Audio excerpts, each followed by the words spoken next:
Assalamualaikum warahmatullahi wabarakatuh. Saya Taufik Mahali dan NPM 2235108882. Bella, saya di sini akan memahami dan mempelajari materi dari 5 video. Yang pertama yaitu belajar dasar pemrograman JavaScript yaitu array. Kedua, belajar dasar pemrograman JavaScript yaitu function. Ketiga, belajar dasar pemrograman JavaScript looping. Yang keempat, belajar dasar pemrograman JavaScript looping, itu part 2-nya. Yang kelima itu full course JavaScript asynchronous. Bella, langsung saja ke materi video yang pertama. Setelah lu nonton video gue yang kemarin tentang fundamental JavaScript dasar untuk pemula, itu pun belum melengkapi semua ilmu JavaScript yang akan kalian kerjakan nanti di dunia kerja. Itu sebagai acuan awal aja, dimana kalau itu kalian bisa, seenggaknya itu ada step-step berikutnya akan kebuka gitu kurang lebih ya. Dan sekarang gue pengen kalian itu bisa bersenandung bersama array, karena pas kerja nanti pasti akan banyak bermain dengan yang namanya array ataupun objek ataupun hal lainnya bahkan. Dan di video ini gue akan menjelaskan secara santai, secara detail, merinci. Bahkan gue sambil ngopi juga di sini, kopi janji jiwa gue belum datang. Sambil sebat juga. Jadi buat kalian yang masih di bawah umur, jangan ditiru hal-hal negatif ini. Kalian ambil hal positifnya aja di dalam sintaks-sintaks yang nanti kita akan belajar bersama, terlebih seputar array, karena ada banyak banget materi. Di sini gue punya 12 materi kurang lebih untuk kalian bisa belajar array. Entah akan berapa menit ini lamanya, tapi yang penting kalian enjoy aja untuk mendalami array ini, karena gue jamin ini akan terpakai ketika lu nanti pas kerja as a front end ataupun back end developer, dan khususnya untuk web developer gitu ya.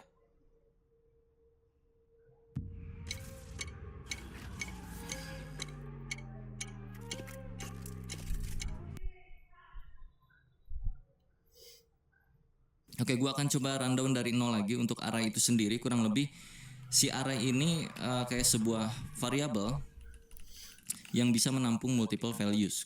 Itu inti dari array sebenarnya. Cuman masalahnya bukan gitu doang. Jadi ketika sebuah variabel punya value yang banyak, mau diapakan itu value-nya gitu. Nah, itu permasalahan ketika kita belajar yang namanya array, bro. Gimana cara kita ngelola isian dari variabel yang sudah punya banyak data. Contoh, di sini ada data seperti ini, di sini ada data function, di sini ada objek misalnya,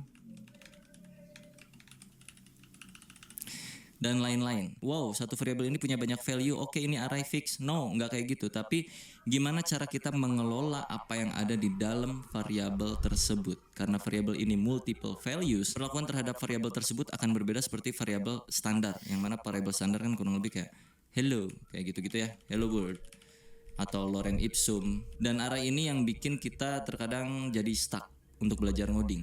Nah, terlebih karena ini JavaScript, akan lebih stuck lagi kalau kalian pusing tentang array. Jadi seenggaknya di sini gue akan jabarkan secara manusiawi, sebisanya gue menyampaikan aja. Jadi kalau misalkan ada yang salah dari ucapan-ucapan gue seputar pembahasan 12 materi array ini, gue nggak pakai skrip di sini. Gue cuma nyantumin poin by poinnya dari 1 sampai 12 apa yang harus gue bahas supaya nggak terlalu luas kemana-mana gitu. Tetap ada poinnya. Oke, kita mulai dari yang pertama. Mulai dari hal yang paling standar, cara membuat array. Kalau kalian tiba-tiba terjun ke sini, please tolong tonton dulu video yang kemarin yang untuk pemula, bagaimana cara membuat variabel, declare, dan segala macamnya. Setelah itu baru bisa masuk sini supaya gue nggak perlu menjelaskan apa itu variabel dan kawan-kawannya. Materi pertama kita akan belajar cara membuat array, karena nggak cuma satu cara, kita bisa pakai banyak cara untuk bikin sebuah array.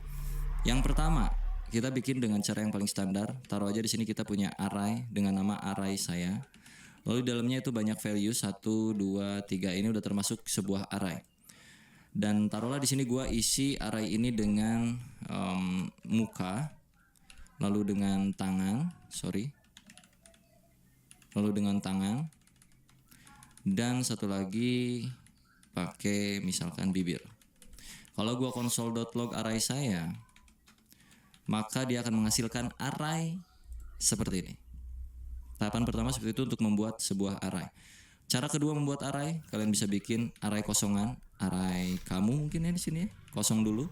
Terus lu isi nilai apa yang pengen lu masukin ke dalam array kamu di sini. Caranya tinggal panggil lagi array kamunya, lalu diikuti dengan siku-siku dan sama dengan values-nya itu apa. Sebelum kita masukin data nilai dan juga key-nya ke sini, gue akan jelaskan dulu ini maksudnya apa. Dan ini juga maksudnya apa. Karena nggak cuman sekedar, oh senyum, oh tangan, oh bibir, oke, itu array, nggak cuman sekedar gitu. Kalian perhatikan di bagian konsol sini. Sorry, ini gue komen dulu. Di sini kalau kalian klik tanda panahnya, dia akan turun ke bawah. Dan kalian lihat di sini ada 0, 1, 2. Muka itu urutan ke-0, indeks ke-0, sorry. Urutan pertama, indeks ke-0, muka. Urutan kedua, indeks ke-1, tangan. Urutan ketiga, indeks kedua itu bibir. Bentar, gua notifnya gue matiin dulu anjir. Berisik banget ini. Right. Sorry ya kalau di sini suaranya berisik, ada suara burung, suara angkot dan segala macamnya. Jadi ketika kita bikin sebuah variabel, walaupun di sini kita nggak masukin key, nggak masukin angka 1 2 3 0 1 2 3 itu, tetap di situ sebenarnya ada. Yang mana 0 1 2 tadi itu disebut key atau indeks ya.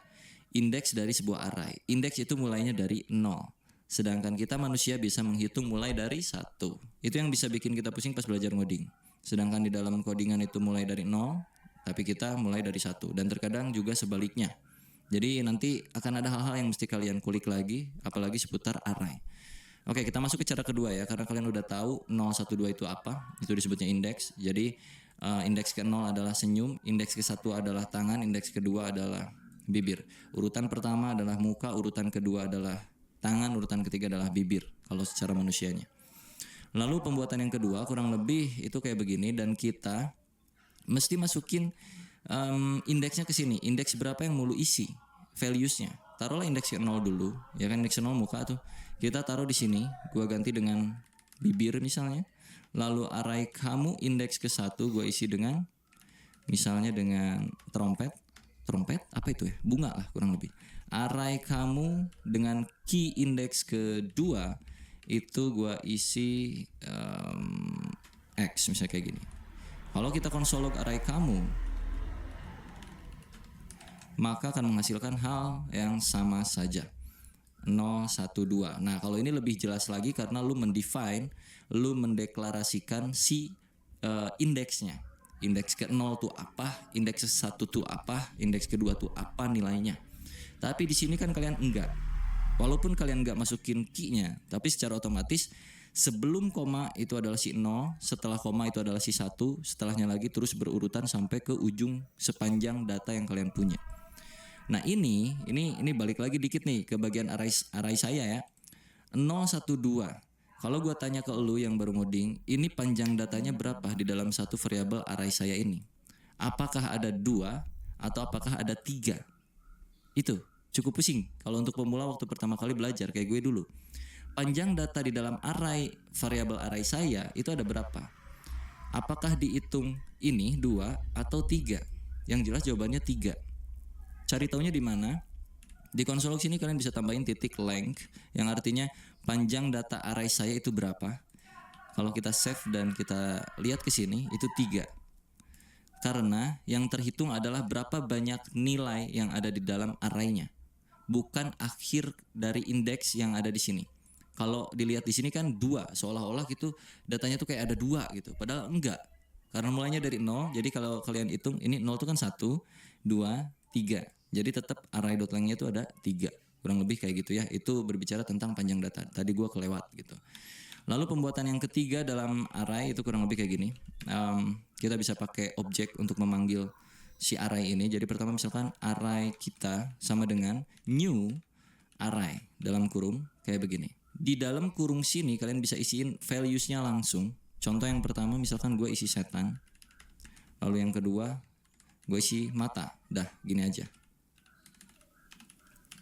Oke. Kalau kita konsol log array kita, maka dia pun akan menghasilkan hal yang sama. 0, 1, length 2. Oke. Karena ada 1, 2. Sebanyak 2 data artinya panjang datanya itu 2. Dan indeks ke-0-nya adalah setan, indeks ke-1-nya adalah mata. Urutan pertamanya adalah setan, urutan keduanya adalah mata. Apakah kita bisa combine dengan ini? Tentu saja bisa, bro. Anggaplah ini kita nggak isi dulu. Sama kayak gini nih. Ini tuh sama seperti yang ini. Oke. Array kita kita akan masukkan nilai ke dalam indeks ke nolnya itu sama dengan misalkan si bunga. Lalu kita save, yang muncul harusnya hanya bunga. Nih, 0 bunga. Sama aja. Kalau misalkan kita nggak jelem gimana bang? Array kita 3. Sama dengan misalkan tepuk tangan. Indeks ke 1 keduanya akan jadi apa? Jadi undefined. Kalau kita cek ke browser atau empty, lihat empty kali 2. Artinya tidak terjabarkan apapun, cuman tetap dia masuk ke dalam lingkup array sini. Ya. Bunga, empty kali 2 yang artinya ada 2 nilai yang kosong, lalu diikutin dengan nilai terakhir yaitu si tepuk tangan. Kalau kita panggil, ya, ini masuk ke materi kedua cara pemanggilan array sekaligus. Kita pengen manggil array ke 0 di dalam array kita. Array ke 0 atau indeks ke 0-nya adalah bunga. Jadi masukin langsung sini siku-sikunya, kasih tanda 0. Kalau kita save dan kita lihat ke log itu bakal muncul si bunga. Nih bunga. Tuh. Kalau pengen yang tepuk tangan berarti masukin sesuai indeksnya itu berapa? 3. Save. Berubah jadi ini ya, tangan. Lalu kalau kita panggil yang kosong tadi 2, 1, 2 itu kan kosong, key yang kosong ya, indeks yang kosong, isinya nggak adaan, undefined.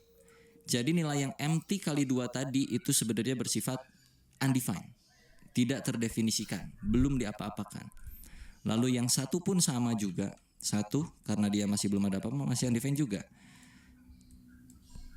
Kalau kita pengen isi, kita bisa kasih dia data di sini kayak tadi lagi. Mau tidak berurutan pun nggak apa-apa bro. Nggak berurutan juga nggak kenapa-napa, aman aja.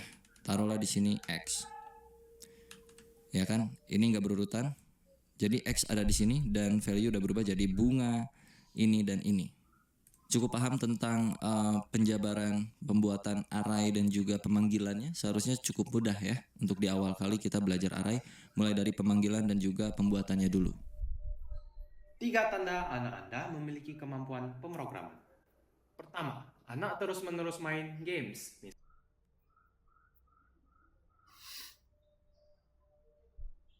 Oke, gua akan hapus ini dan kita akan bermain dengan modelan yang pertama aja.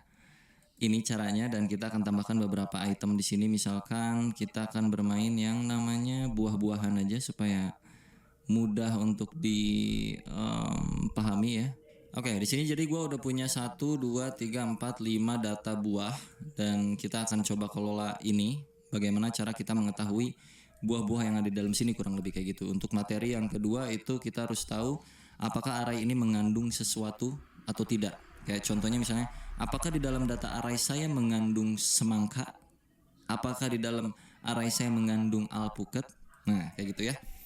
Kalau kita lihat secara kasat mata kan memang iya mereka mengandung semangka dan mengandung alpukat. Masa iya di sini kita tiba-tiba iya kan nggak mungkin. Jadi harus kita coding sedikit. Array saya .includes apa yang akan lu cari? Mengandung, taruhlah mengandung semangka. Mana semangka sini? Nih ya. Ini artinya apakah array saya mengandung semangka? Ya. Jadi kita akan coba buat dia di dalam variabel const is semangka, bahasa Inggrisnya apa ya? Is semangka lah. Udah semangka aja, lupa gue. Bahasa Inggris semangka apa sih anjing? Oke, semangka ya. Kita konsol log semangkanya. Kalau dia bernilai true maka dia ada semangkanya. Kalau dia bernilai false maka di dalam array saya ini nggak ada semangkanya. Kita cek ke browser. True, artinya dia ada semangkanya. Kalau gue masukkan selain semangka, taruhlah di sini gue buah apa ya? Nah, buah ini nih. Buah pisang. Ini kan gak ada pisang ya. Kita coba masukin pisang sini. Kalau gua baca, apakah array saya itu mengandung buah pisang? Lu lihat dah ke sini, ada pisang enggak? Enggak kan? Berarti harusnya kan munculnya false. Jadi kalau kita console log, kita ganti dulu pisang. Pisang. Nah, jadi enak nih. Const pisang alias variable pisang untuk mengecek apakah array saya itu mengandung pisang atau tidak. Jadi kalau kita console log, false, dia tidak mengandung pisang. Oke, gua balikin lagi ke semangka ya. Sip. Kita udah tahu di sini tuh ada semangka. Kalau misalkan lu pengen tahu semangka itu ada di posisi indeks keberapa, lu udah tahu di sini ada semangkanya. Anggaplah lu nggak punya gambar buah-buahan ini di dalam array ini. Anggaplah ini nggak ada, gua tutup, anggaplah ya. Misalkan ini gua cut. Ternyata di dalam array itu memang mengandung semangka. Dan lu harus tahu semangka itu ada di posisi keberapa, didempet sama buah-buahan apa misalnya gitu. Dan untuk mengetahui itu lu bisa pakai yang namanya index of. Jadi cons posisi pisang sama dengan array saya dot index of apa yang mau lu masukkan. Ini bukan pisang lagi, ini semangka, sorry Pak, semangka. Posisi semangka. Oke. Masukkan ke sini index of semangka. Kalau gua konsolog semangka, dia udah tahu lah ya, dia ada true. Dan jika true, maka gua akan munculkan posisi semangkanya. Maka kita di sini mesti kasih kondisi sedikit lah. Jika semangka, maka console.log posisi semangkanya. Oke. Ini artinya kalau semangka bernilai true, maka munculkan posisinya. Jika tidak, console.log saya tidak tahu posisinya di mana. Kalau kita refresh, ada di indeks ketiga. Apakah betul? 0, 1, 2, 3. Itu untuk mengetahui semangka. Jadi kalau kita perlengkap di sini, kalau gua pakai backtick di sini ya, bro.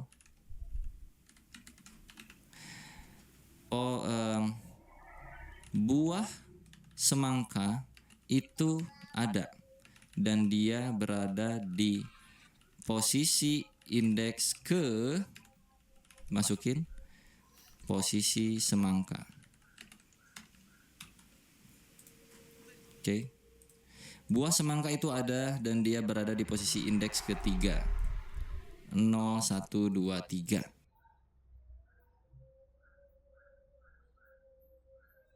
Kalau udah kayak gini kita bisa lebih enak lagi. Misalkan di dalam sebuah perumpamaan lu harus tahu buah sebelum buah semangka itu ada apa buahnya. Ini nih. Lalu buah setelah buah semangka itu ada apa buahnya. Nah, ini bermain logika-logika dasar ya. Karena kita udah tahu posisi semangka yang mana ada di sini, variabel posisi semangka. Oke, sorry sebelum lebih jauh, ini if else-nya kita naikin sebelum variabel ini karena variabel ini akan mencari indeks semangka karena saya ngajar di sini udah validasi semangka. Kalau udah dicek semangkanya, cari indeksnya. Jadi si ini harusnya sih ada di dalam sini, bisa kayak gini. Ya.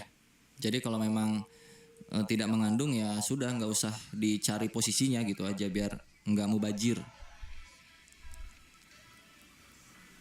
Oke, di gua hujan, jadi sorry kalau kedengaran suara hujan dan juga petir geludug ya bro, mohon dimaklum aja. Kita tadi mau lanjut apa?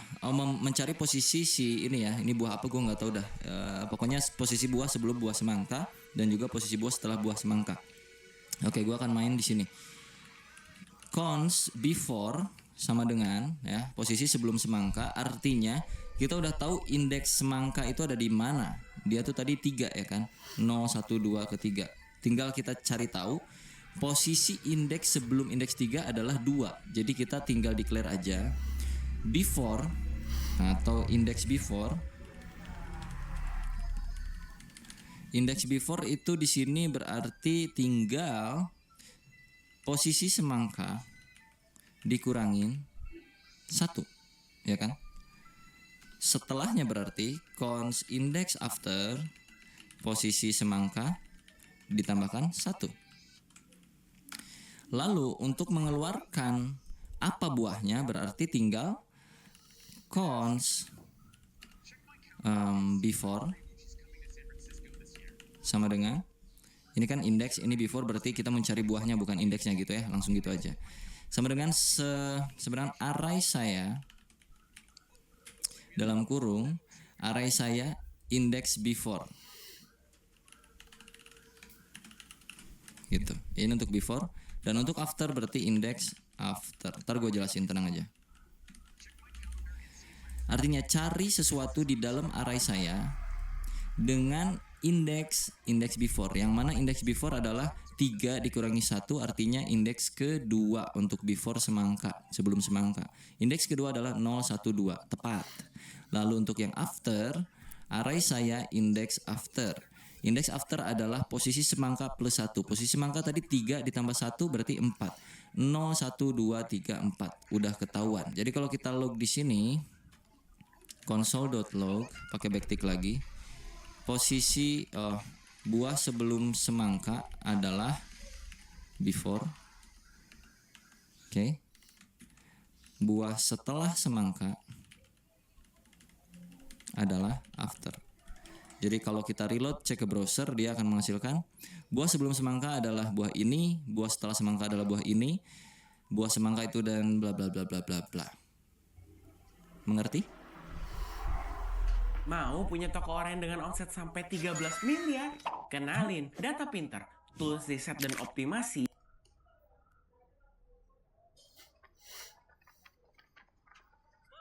Gue akan hapus konsol log yang ini karena kita udah nggak butuh posisi semangka lagi karena udah tertampung di dalam sebuah variabel. Kita bakal lanjutin ini. Gimana kalau misalkan gue pengen tahu posisi buah pertama itu apa? Buah apa gitu. Jadi ada shorthand yang bisa kalian pakai di JavaScript. Lu tinggal cons buah awal sama dengan array saya dot shift. Maka lo akan tahu posisi buah awal itu apa. Oke, kalau kita console log, buah awal adalah buah awal.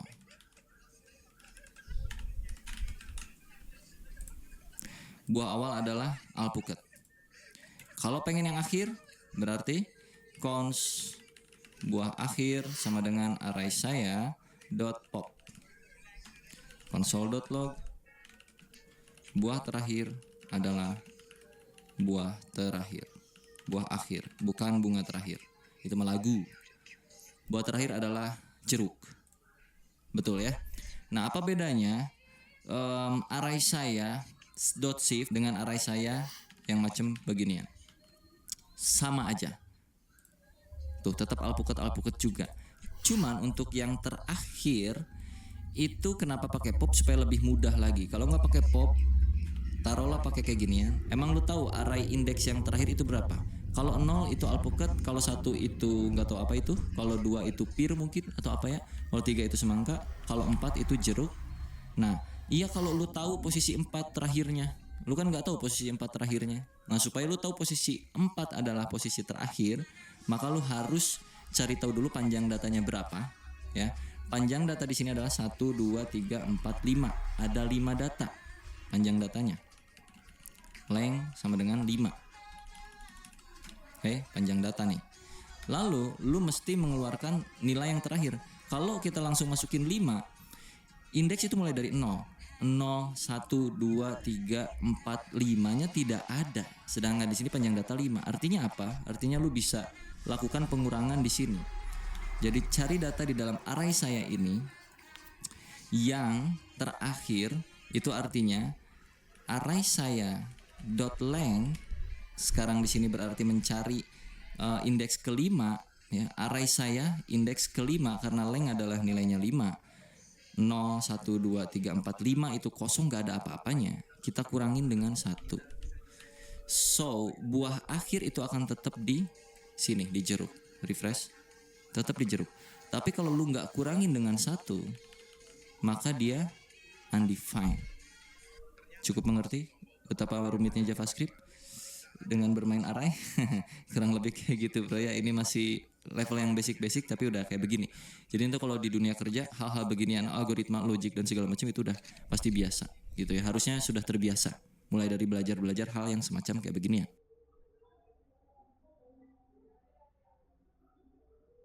Kayak kita udah bikin gimana caranya membuat array, terus kita juga udah cara panggil value-nya, cara menentukan posisinya.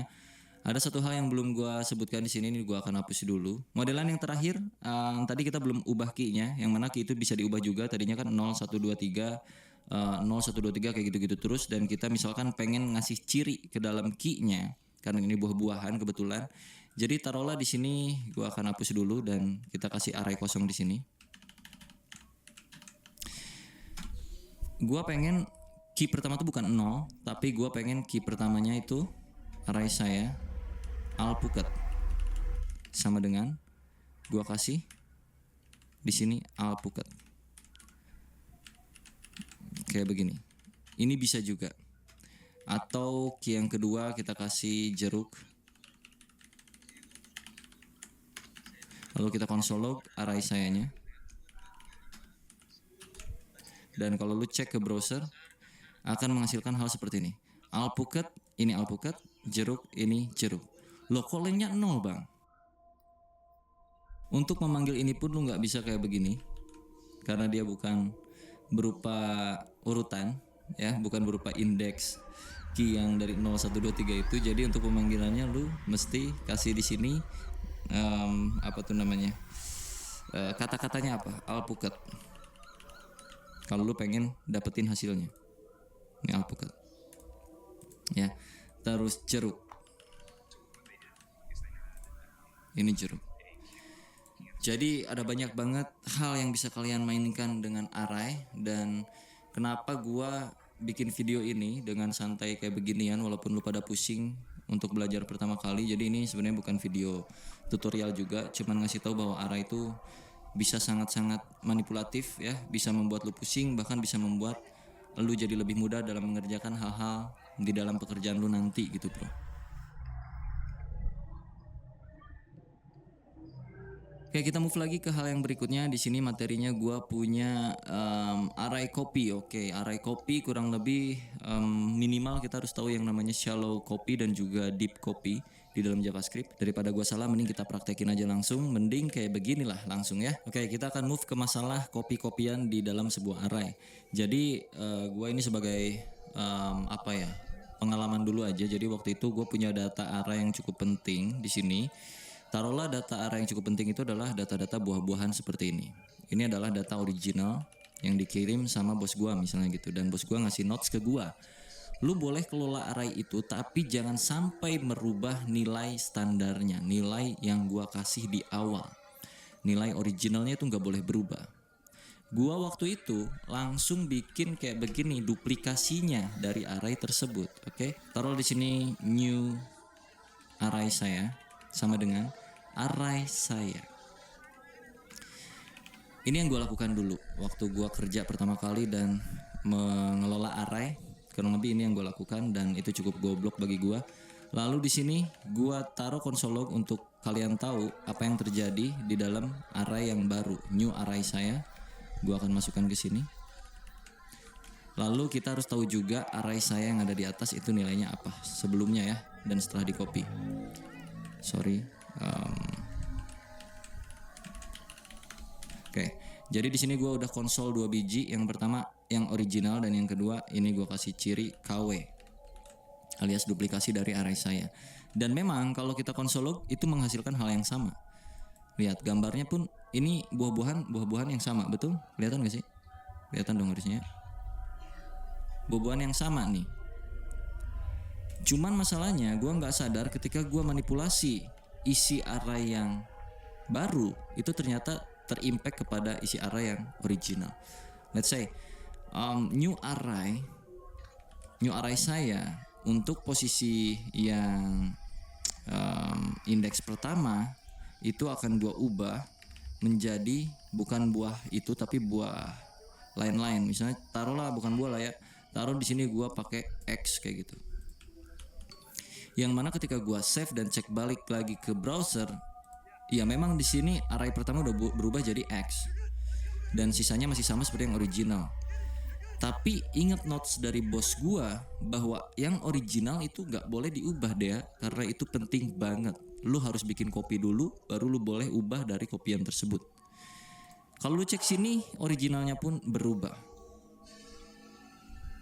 Kalau secara teori gue nggak bisa banyak ngejelasinnya kayak gimana dan kenapa, tapi kalau lu pengen tahu lu coba baca yang namanya shallow copy dan juga deep copy di dalam JavaScript kurang lebih kayak gimana tuh ya.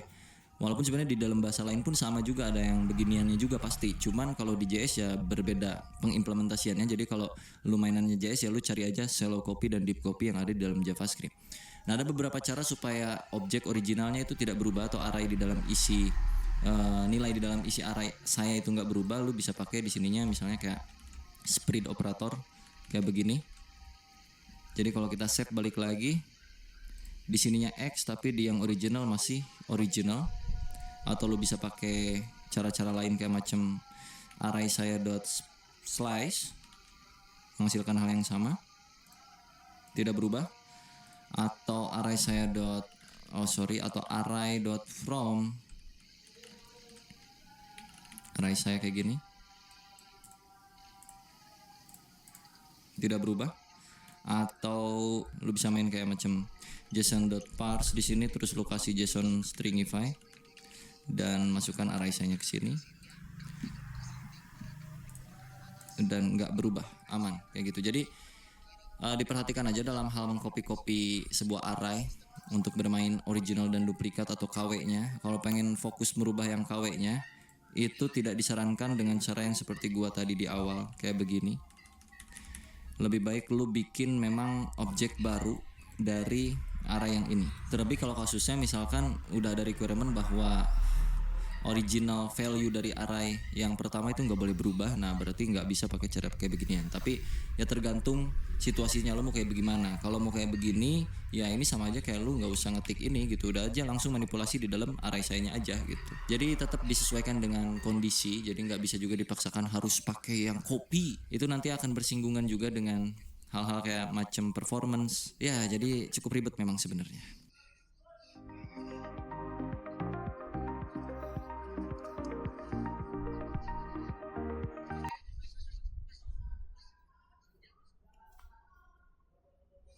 Oke, taruhlah misalkan kita punya banyak tipe data. Di sini kan saat ini cuma string-string doang nih di dalam value array-nya. Jadi misalkan di dalam sini namanya array itu bisa isinya bisa banyak ya, bisa beragam, ada yang string, ada yang number, ada apa.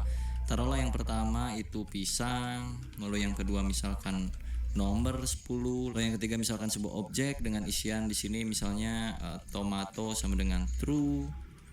Lalu sisanya misalkan ada array lagi, sekarang di sini arraynya adalah it kayak gitu misalkan. Cara pemanggilannya bagaimana? Ini kalau kita array sayanya kita konsol log tuh kurang lebih jadi kayak begini. Jadi kayak gini nih. Kan? 0 pisang, ini sebuah objek, ini sebuah it. Kalau kita mau panggil satu persatu, taruhlah yang pertama. Itu bisa kayak begini. Ini akan muncul pisang doang.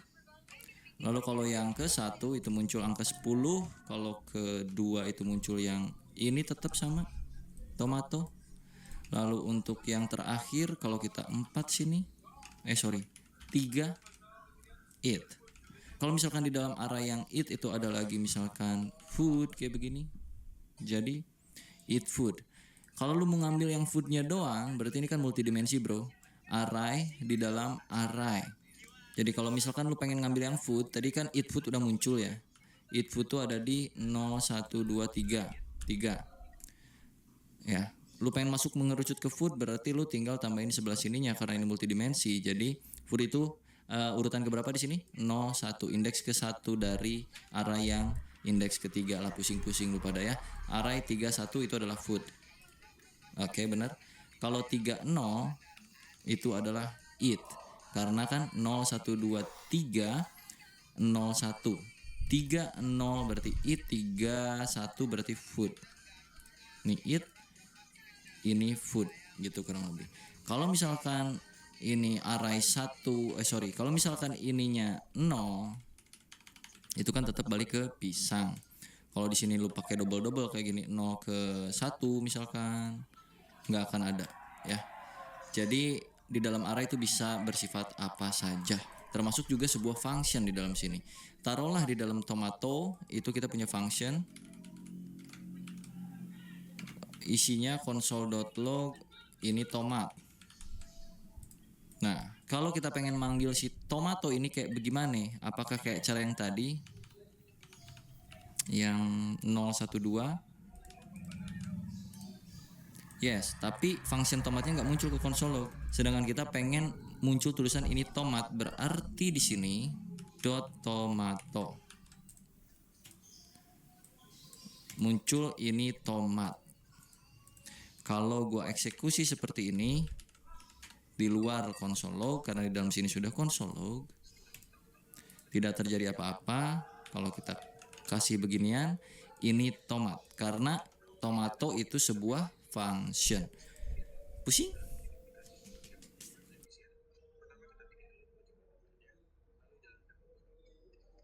Sekarang kita coba merging dua buah array menjadi satu, kurang lebih dengan cara yang cukup sederhana. Taruhlah di array pertama, array saya, lagi-lagi. Array saya itu kita punya 3 atau berapa buah inilah ya, buah anggur. Gue duplikat, terus lu punya variabel array kamu dengan isian di sini misalkan bibir dan juga setan dan juga misalkan trompet. Kalau kita mau combine itu berarti kita bikin satu penampungan variabel baru di sini, merge array sama dengan array saya atau array kamu, bebas terserah lu, .concat dengan array yang mana. Artinya array saya digabung dengan array kamu. So kalau gua console.log merge array itu akan menghasilkan penggabungan semuanya. Anggur, pisang, alpukat, bibir dan semua ini. Itu kalau penggabungan array pakai concat. Sekarang kita coba untuk mapping datanya, untuk memecah data array yang ada di dalam sini. Itu udah tercombine kan banyak ya. Terus kita pecah merge array ini ya dengan cara beberapa hal. Kita pakai kayak list of merge array, terus tinggal lu enter, kasih tab, terus console.log listnya. Gini doang juga bisa, dan akan menghasilkan urutan-urutan dari isi di dalam array tersebut yang sudah tercombine gitu bro. Ini semua muncul per urutan. Kalau pengen muncul indeksnya itu bisa pakai yang namanya in, list in merge array, console.log list.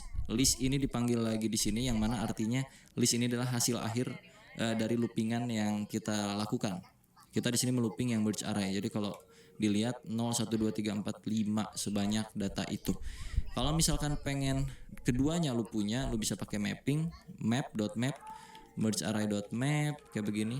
Terus lu kasih dua parameter. Yang pertama itu parameter nilainya, taruh value dan taruh index di sini. Lalu lu kasih function, arrow function kalau gue kayak gini biasanya. Terus lu tinggal console.log value dan juga indeksnya. Jadi kalau dicek nanti akan menjadi seperti ini. Anggur indeks ke 0, pisang indeks ke 1, ini indeks kedua, atau lu balik-balikin juga boleh, di sini indeks, di sini value. Kayak begini juga bisa. Dan kita akan coba merealitakan ini bro. Misalkan ini tuh datanya data dari bagian back end di belakang sana ya, dari API. Taruhlah datanya kurang lebih kayak macam begini. Misalkan ini datanya, datas. Lalu kata bos lu disuruh, gue pengen di bagian front end itu muncul bagian namanya doang, gak usah dikasih tahu stacknya apa, apanya kayak gimana. Ya kita bisa pakai banyak cara. Salah satunya misalnya mapping data ya. Taruhlah ini gue hide dulu. Datas.map. Kayak tadi lagi, lo masukin valuesnya apa, lalu indeksnya indeks apa ke berapa, kasih arrow function, lo kasih return di sini values.name. Atau kasih console log dah. Maka akan memunculkan nama-namanya saja. Dafrizal, ini misalkan Budi, Retno, Satyo. Kayak begitu ya. Ini JS 30. Ntar gua rombak dulu datanya pokoknya. Nah, misal datanya kayak gini ya. Terus kita disuruh munculin Dafrizal, Budi, Retno dan juga Satyonya doang. Jangan pakai yang lain-lain. Maka tinggal ambil values.name, artinya nama dari runtunan array yang udah kita map. Dafrizal, Budi, Retno, Satyo. Kalau misalkan disuruh munculin lagi apanya gitu, misalnya stacknya itu apa, ya lu masukin aja sini values.stack. Dafrizal JS, Budi PY, Retno PHP, Satyo C++, kurang lebih kayak gitu. Terus kalau pengen semuanya ya udah tinggal values doang, berarti muncul kayak begini per masing-masing ini. Kalau misalkan disuruh munculin sesuai urutan usia ya kan, di sini datanya ada usia 30, 40, 23, 33. Pengen disuruh munculin urutan usianya. Iya, berarti kita bukan pakai .map tapi pakai .sort. Di sini perbandingan A and B biasanya. Terus lu masukin di sininya misalkan B.age kurang dari A.age. Lu lakukan apa gitu kurang lebih. Lalu di map values, console.log values. Jadi kalau lu cek ke sini, dia akan sesuai urutannya dari yang terbesar ke yang terkecil. Kalau misalkan kebalikan dari yang terbesar ke yang kecil, berarti lu tinggal ubah ini jadi A, ini jadi B. 23, 30, 33, 40. Kurang lebih kayak gitu, kelihatan ya.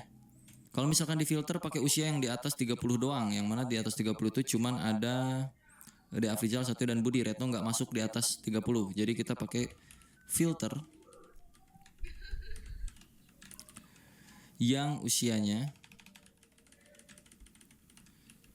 x.age lebih dari 30. Oke, kalau kita lihat sini 40 dan 33, karena tadi lebih darinya itu nggak pakai sama dengan. Kalau pakai sama dengan maka gua pun akan masuk karena usia gua sama dengan 30. Misal kalau udah kayak gini diurutin lagi, ya udah tambahin lagi misalkan pakai dot sort gitu ya. Di mana dot sortnya? Di depan sini kayak yang tadi misalkan. AB B.age kurang dari A.age jadinya 40 30 33 bla bla bla bla ya. Nggak masuk tuh si anak kecil yang umurnya 23 tuh nggak masuk. Kalau pengen sesuai urutan dari bawah ya balikin aja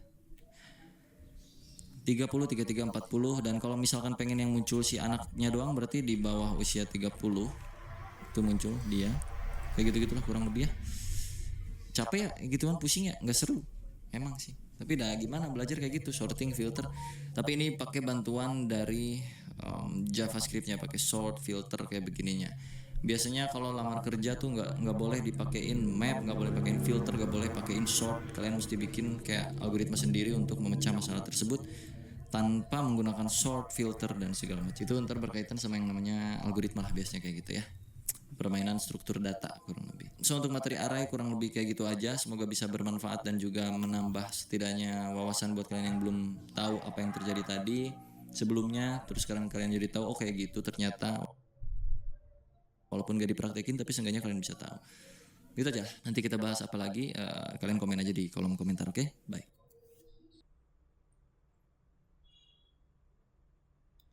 Bella lanjut ke video kedua, yaitu belajar dasar pemrograman JavaScript, yaitu function. Di video kali ini kita akan sedikit fun dan juga memusingkan diri dengan yang namanya JavaScript function. Karena ada banyak hal yang bisa kita kulik dengan JavaScript function. Nanti akan ada tugas ya buat kalian, tugas besar seru. Jadi ikutin aja video ini. Tapi notes buat kalian yang belum mengikuti video gue sebelumnya tentang JavaScript, bisa dicek playlist JavaScript di channel gue ya. Udah ada 3 video dan ini video keempatnya. Kita mulai. Untuk membuat function, ini inget-inget ya. Ini buat tugas nanti akan ada clue-nya dari sini. Kita declare dengan cara function seperti ini yang pertama. Terus diikutin dengan nama functionnya apa. Taruhlah add name. Kayak begini, pakai buka tutup terus kurawal. Di dalam function itu selalu mereturn sesuatu supaya dia bisa keluar dari functionnya, nilainya. Taruhlah add name di sini Afrizal ya. Terus gua panggil nih alert add name. Misalnya gini. Pakai buka tutup ya, karena kalau enggak dia nggak akan bisa. Coba dah. Tuh, dia akan muncul functionnya kalau nggak pakai buka tutup. Tapi kalau gua pakai buka tutup di sini, dia akan mereturn nilainya, bukan return functionnya, tapi return nilai dari functionnya itu apa. Kalau gua reload, Pingin belajar digital marketing tapi malah berujung pusing? Eits, jangan khawatir karena dunia belum berakhir. Ada RevoU Mini Course. Kamu bisa Afrizalnya keluar dari sini. Kalau gua nggak return Afrizal doang seperti ini, maka kalau gua save dan gua reload, undefined. Artinya tuh function harus mengembalikan nilai ya, supaya dia nggak muncul nilai undefined seperti ini, atau tidak bernilai, bukan nilai. Undefined itu tidak bernilai, kayak begitulah ya, kurang lebih ya. Oke, kita akan fun sedikit. Taruhlah di sini kita punya function untuk menampung nama seseorang secara dinamis. Artinya kita mesti mengembalikan nilai dari apa yang diketik oleh user. Jadi nanti misalkan ada user yang ngetik add name Dea Gobles, maka function ini harus mengembalikan nama Dea Gobles ini. Yang artinya kita udah mengirim data dari pemanggilan functionnya. Untuk mengambil atau menangkap datanya, itu kita tinggal taruh di sini sebuah variabel untuk menampung data ini. Taruhlah nama variabelnya di sini full name. Untuk mengembalikan nilai ini, kita tinggal return full name-nya. Kayak begini ya. Artinya, function add name dipanggil dan dikasih nilai Deagobless dari pemanggilannya langsung. Terus di functionnya itu kita tangkap lewat satu variabel yang bernama full name dan pengembaliannya adalah return full name-nya. So kalau gua save dan kita coba reload pakai alert ya, alert dulu deh. Maka Deagobless masuk sini. Nah untuk video ini gue akan ubah returnnya, walaupun di JavaScript kan diharuskan return ya, tapi karena kita modenya mode development alias mode belajar juga, jadi ini gue ganti return jadi console log supaya bisa lihat langsung di sini hasilnya tanpa pakai alert ya. Gue hapus dulu alertnya. Ini return gue ganti jadi console.log full name. Jadi pas di save dia akan muncul Deagobless. Ini kalau satu parameter. Kalau dua parameter diganti di separate pakai koma, dipisah pakai koma. Taruh di sini first name, di sini last name. Jadi yang di return, console log itu return ya, anggaplah seperti itu. First name, koma, last name. Di sini kalau kayak gini doang, Deagobless undefined. Karena function ini itu kan dia nangkep dua data, dua kiriman data. Sedangkan di function ini kita cuman satu kiriman data. Ini. Kalau kita tambahin Deagobless, tambahin kayak gini Margodoso, maka udah nggak undefined tuh, karena sesuai. Ini data pertama, koma, data kedua. Data pertama masuk ke first name, koma, data kedua masuk ke last name. Atau mau panggil satu-satu boleh. First name, terus console log lagi, last name, Deagobless Margodoso. Mau ditambahin lagi di sininya misalnya nama depan, titik 2, di sini nama belakang, nama keluarga, nama marga lah, taruhlah gitu ya. Jadi nama depan Deagobless, nama marga Margodoso. Seperti itu. Ini yang kita sebut sebagai permainan pengiriman data ke function. Bisa disebut passing data, passing parameter, passing value, passing apa kayak selalu ya, passing pengiriman dan penangkapan data, kurang lebih kayak begini. Nah sebenarnya di dalam function JavaScript ini tuh termasuk bagian dari yang namanya argumen. Di sini di pemanggilan function addName, kedua parameter ini adalah sebuah argumen yang kita ketik. Argumen pertama adalah bernilai string dengan isian Deagobless. Argumen kedua adalah Margodoso ya. Tanpa kita harus panggil di situ parameter pemanggilannya dengan cara bikin satu variabel atau dua variabel sesuai dengan berapa banyak jumlah argumen yang dimasukin, kita juga bisa lewat yang namanya console.log arguments. Ini hapus aja. Bahwa sebenarnya pun function itu sudah mempunyai argumen tanpa kita masukin parameter di dalam functionnya. Kalau kita console log argumen akan muncul kayak beginian. Argumen 2 Deagobless dan juga Margodoso, betul? Untuk manggil yang pertama itu bisa pakai 0. Untuk manggil yang kedua itu bisa pakai 1. Jadinya Deagobless Margodoso. Kalau pengen kayak tadi ya sama aja. Komain aja sini. Nama depan, yang ini nama belakang gitu, atau nama marga. Sama kayak tadi, tanpa kita tangkap datanya di parameter functionnya, tapi kita panggil lewat yang namanya argumen. Kalau kita nggak tahu argumennya bang, kayak gimana ya, pakein for loop lah kurang lebih. Contoh, for let i arguments.length i kurang dari argument.length i plus plus console.log arguments i Margodoso. Oh sorry, dari 0 mulainya, salah. Deagobless Margodoso. Sini tinggal tambahin tugas 3. nama saya Deagobless, nama saya Margodoso, kurang lebih kayak gitu.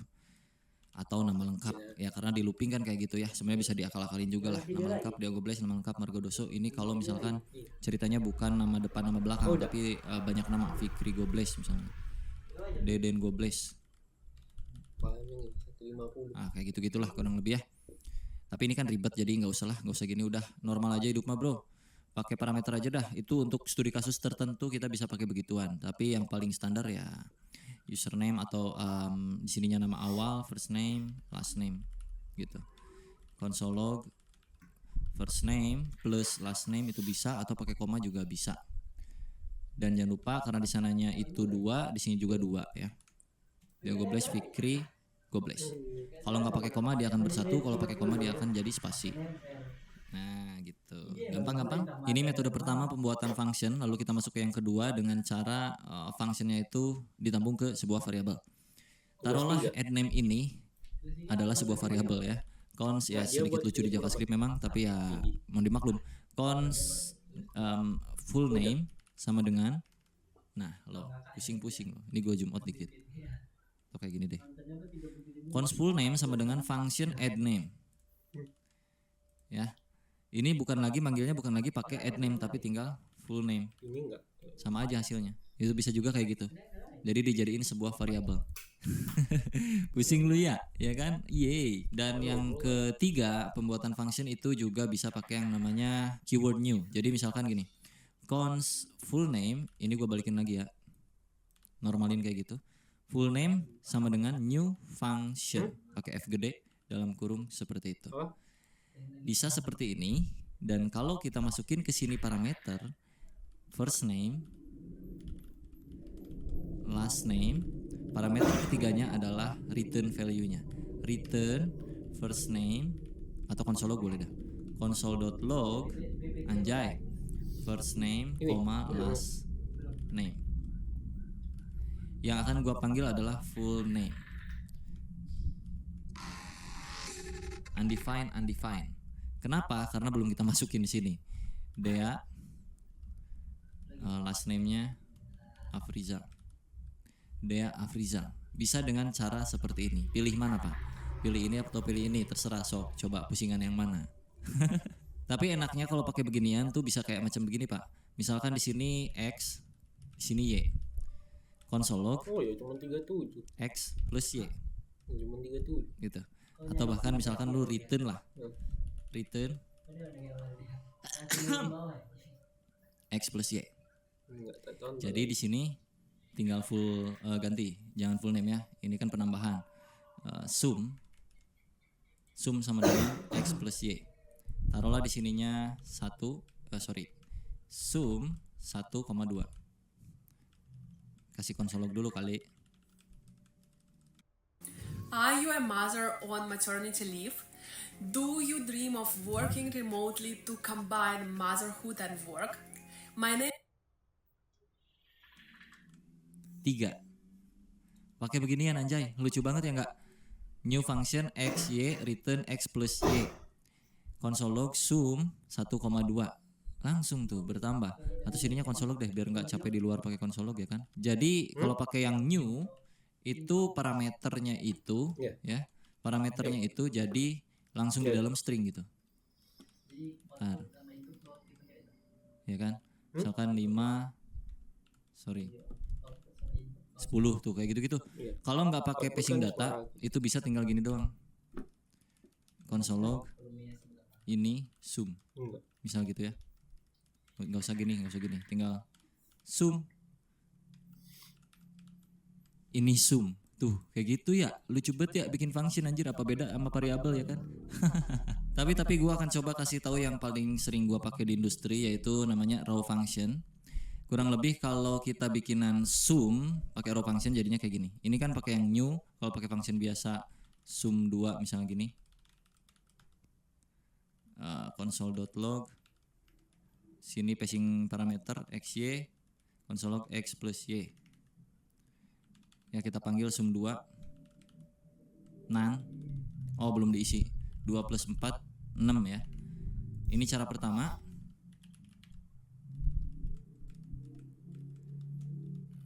Ini cara kedua.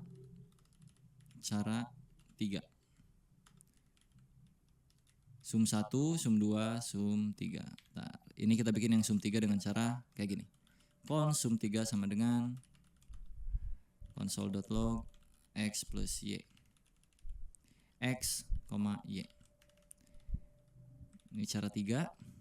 Sum 3 ditambah 6 9. Ini cara yang ketiga yang paling gue sering pakai di industri dengan yang namanya raw function. Nah jadi ada 3 cara. Cara pertama pakai new, cara kedua standar function, cara ketiga raw function. Seperti itu. Biar relate semuanya, ini gue tambahin lagi xy nya.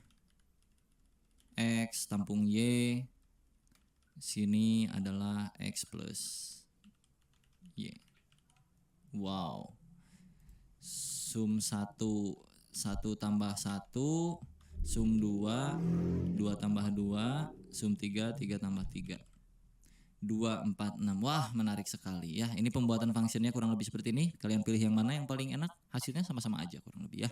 Oke, bicara seputar yang namanya hoisting. Jadi buat kalian yang belum tahu, ada yang namanya hoisting di JavaScript yang mana variabelnya bisa tereksekusi sebelum di-declare atau dideklarasikan atau diketik variabelnya. Contoh, kalau kita ketik di sini var data sama dengan 1, lalu gua console log di atasnya data ya, undefined. Oke. Kalau gua taruh datanya di atas, satunya ada. Itu berlaku untuk variabel. Kalau gua ganti cons kayak gini nggak bisa karena data before initialization alias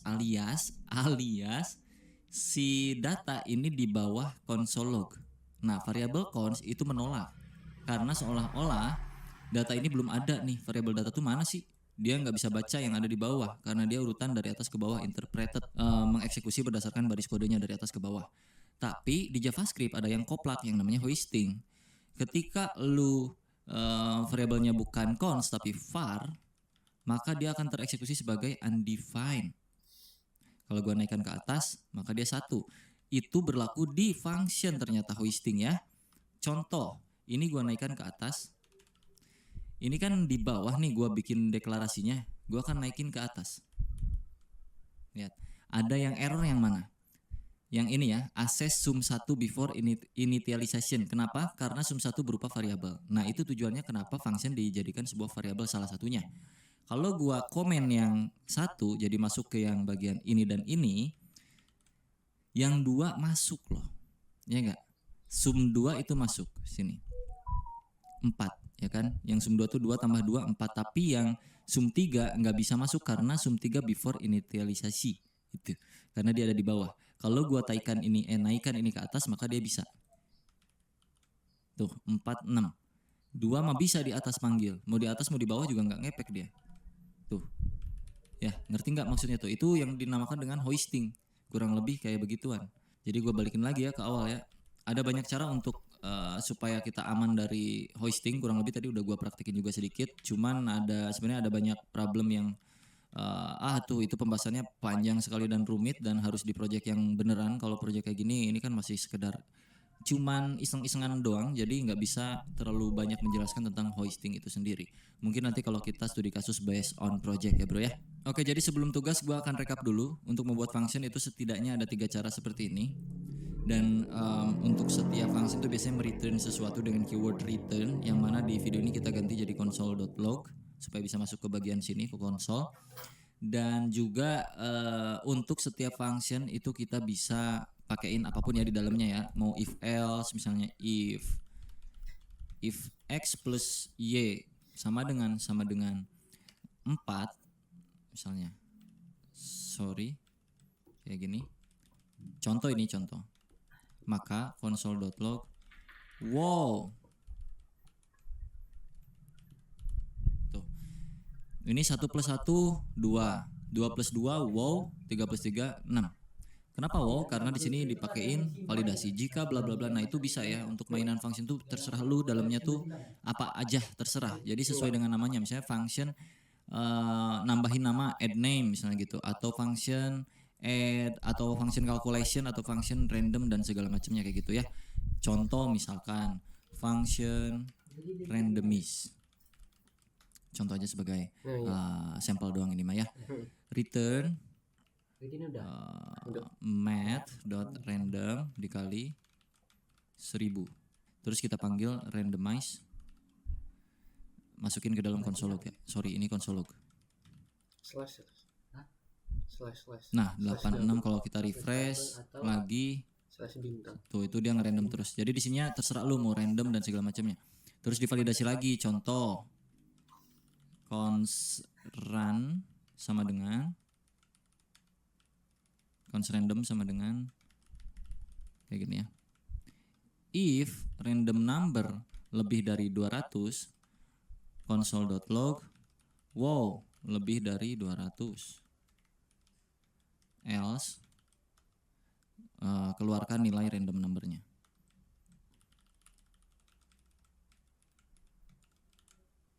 Gitu.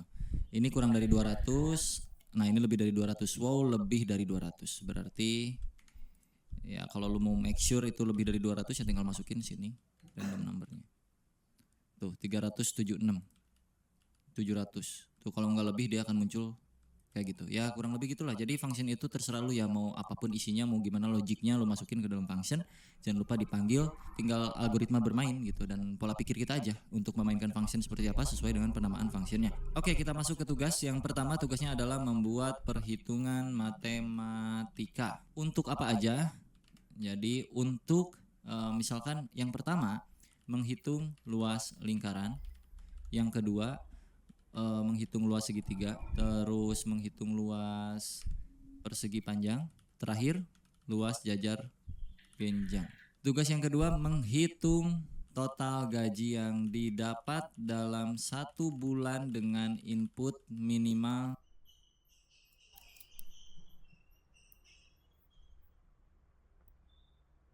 Baik, untuk video ketiga yaitu belajar dasar pemrograman JavaScript, yaitu looping.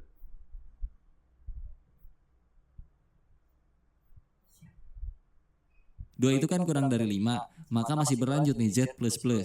So artinya data ke 2. 4 apakah kurang dari 5? Masih kurang dari 5, maka munculkan lagi output data ke 4. Oke, perbedaan ketiganya itu apa? Di video kali ini gue akan coba jelaskan secara perlahan dan manusiawi untuk yang for terutama, dan juga while do while. Kita mulai dari yang pertama, itu for ya. For itu ada 3 statement yang harus kalian masukkan di dalam sintaks for ini, di dalam buka tutupnya ya. Yang pertama ini tuh statement 1 ya, terus diikutin statement 2, diikutin statement 3. Statement 1 itu adalah inisialisasi awal atau variabel default ketika pertama kali mau lu looping. Variabel loopingannya mulai dari berapa inisialisasi. Jadi kita ganti, taruhlah variabelnya itu let i, biasanya kan i itu tuh kayak macam iteration kayaknya, atau i index, itu juga bisa juga ya, tergantung lu aja, mau a juga boleh, mau x, mau f, selalu cuman biasanya itu i, karena biasanya itu i maka kita mah z aja ya.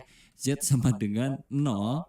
0 adalah pertama kalinya JavaScript tereksekusi itu 0 duluan kalau untuk looping yang di codingan kita ini. Jadi dia akan tereksekusi mulai dari 0. Titik koma, bukan pakai koma ya, tapi pakai titik koma. Statement kedua itu berisi kondisi. Kondisinya apa? Awalnya 0, jika z-nya kurang dari 10 atau 5, maka apa yang akan dilakukan itu ada di statement ketiga. Biasanya itu z++ untuk menambahkan nilai z-nya. Jadi kalau dibaca, z pertama kali bernilai 0, lalu ada kondisi di mana ketika z itu bernilai kurang dari 5, pakai titik koma, maka z-nya akan bertambah nilainya. Dan gua akan melakukan console log di sini, data ke strip z. Biar tahu. Kalau gua save, data ke 0, 1, 2, 3, 4. Kenapa cuma sampai 4?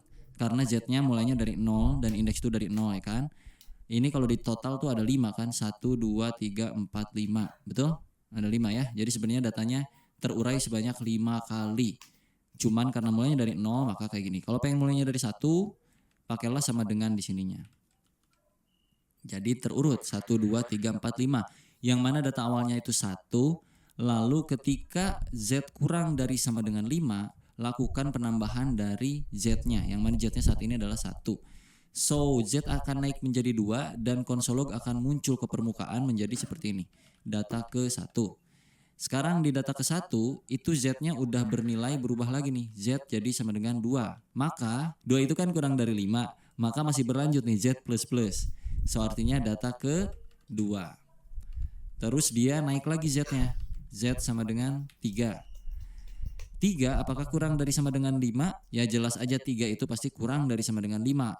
Maka akan muncul lagi output. Data ke-3. Sekarang z-nya berapa? 4. 4 apakah kurang dari 5? Masih kurang dari 5, maka munculkan lagi output data ke 4. Sekarang Z-nya naik lagi jadi 5. Apakah 5 kurang dari sama dengan 5? Iya, karena ada sama dengannya kan. Jadi masih masuk ke sini data ke 5, Z sama dengan 6. Nah, apakah 6 masuk ke 5? Tidak. Ya, 6 itu nggak kurang dari 5, bahkan nggak kurang dari sama dengan 5. Jadi untuk data yang ke-6 itu tidak akan masuk yang ini. Jadi berakhir di sini, end of loop. Jadi pertama kali ini dieksekusi akan menampilkan data ke-1, Z-nya bertambah jadi 1, ya plus 1 tambah 1 jadi 2, terus 2 nambah lagi plus 1 jadi 3, kalau berhasil yang 3 nambah lagi jadi 4, ini nambah lagi sampai ke posisi akhir, maka di sini dia tidak bertambah lagi. Ini untuk for ya, materi for di JavaScript kurang lebih seperti ini. Kalau kita mau kurangin hasilnya atau dibalikin atau decrement ya bro ya, ini kan increment. Kalau pengen decrement, ini dipakein min-min. Ini pasti error loop ya, pasti jadi kacau dan akan stuck seperti ini karena kita mulai 1 sampai ke 5 ini hancur pokoknya. Harusnya dari sini 5 turun ke 1, maka pas di looping, wow lihat nih anjay. Sedap sekali bukan? Bede. Jadi jangan sampai salah logic ya, itu tadi gua kepencet save sengaja biar lu tahu kalau terjadi logic error tuh akan kayak gimana. Nah, kurang lebih ini komputer akan CPU-nya naik. Kayak gitu ya, jadi infinite loop tuh yang tadi disebutnya. Dia naik dan kita akan kesulitan untuk membuka browsernya. Ya, kita coba running di sini aja. Data ke 5 4 3 2 1 gitu ya kurang lebih. Ini browser gua kan masih error ya, masih infinite loop. Jadi ya udah gua pakai Node.js aja untuk running JavaScript-nya, sama aja tapi by the way. Jadi nggak terlalu berpengaruh. Gua akan mulai dari Node.js aja. Dan ini bisa lu kombinasikan juga dengan lain-lain yang bisa menarik bagi lu mungkin suatu saat. Jadi lu bisa kasih kondisi kayak macam jika modulus dari ini berapa, ntar lu bakal bisa nemuin ganjil genapnya kayak gitu kurang lebih. Misalkan Z modulus 2 atau sisa bagi dari 2 sama dengan 0, maka kita console log Z-nya. Shopee 10-10 Brands Festival. Promo brand terbesar hanya 1 hari. Promo puncak 10 Oktober.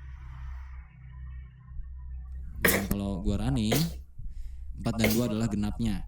Kalau tidak sama dengan 0, maka pas gua running itu data ganjilnya. Ya bisa menarik lah pokoknya untuk mainan loop ini bisa sangat menarik. Taruhlah ini ada 100 misalnya atau berapa kayak ya 1000 lah boleh. Kalau kita running, nah kan terurut tuh dari atas sampai ke bawah nih Pak.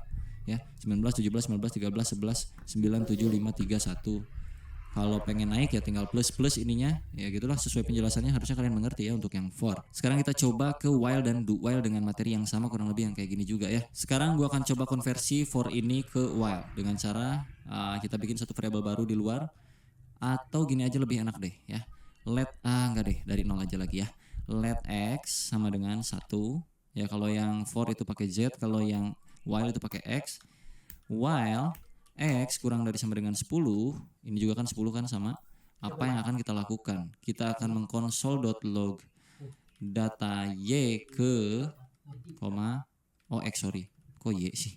Data X ke X. Terus X-nya dipluskan. Jadi ini kalau dibaca X sama dengan 1 di awal kali, lalu jika X-nya kurang dari 10, ya kan 1 kurang dari 10 nih, maka X plus dan munculkan console log ke layar gitu kurang lebih. Kayak gini lagi sama balik lagi. Data ke 1 dia bernilai berapa, terus dicek lagi 1 kurang dari 10 iya, maka Z-nya naik jadi plus ya. 1 plus 1 2, lalu munculkan ke layar kurang lebih kayak gitu. Kalau kita save data Z ke 1 3 5 7 9 untuk yang for, terus untuk yang X 1 2 3 sampai 10 sama aja.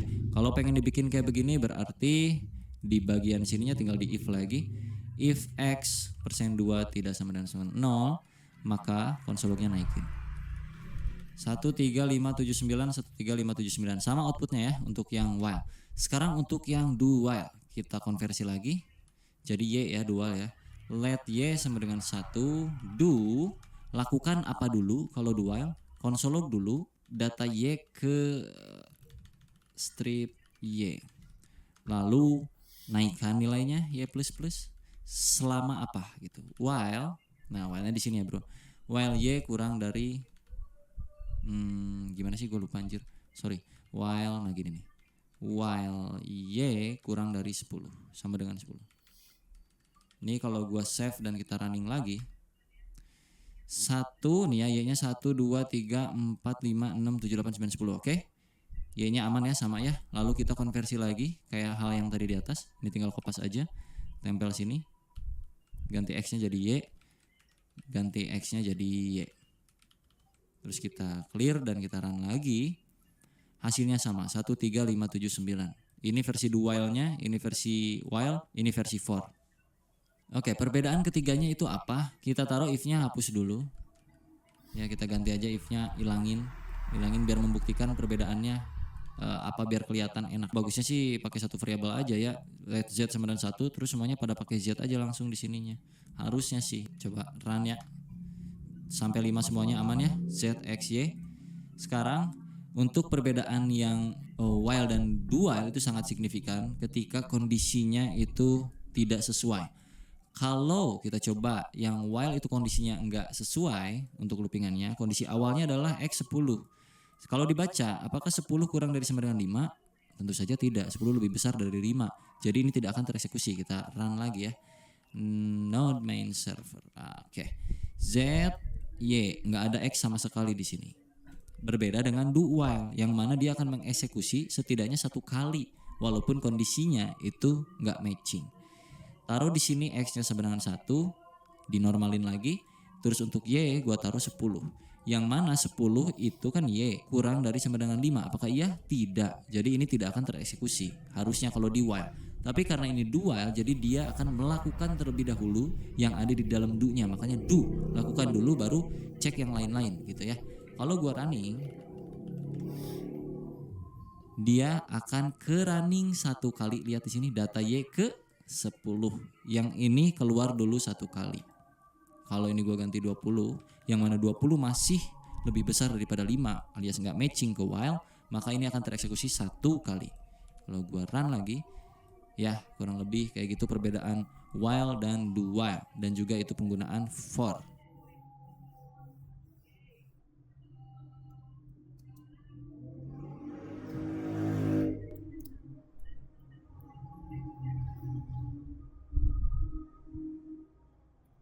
Baiklah, untuk video keempat yaitu belajar dasar pemrograman JavaScript, yaitu looping yang part 2.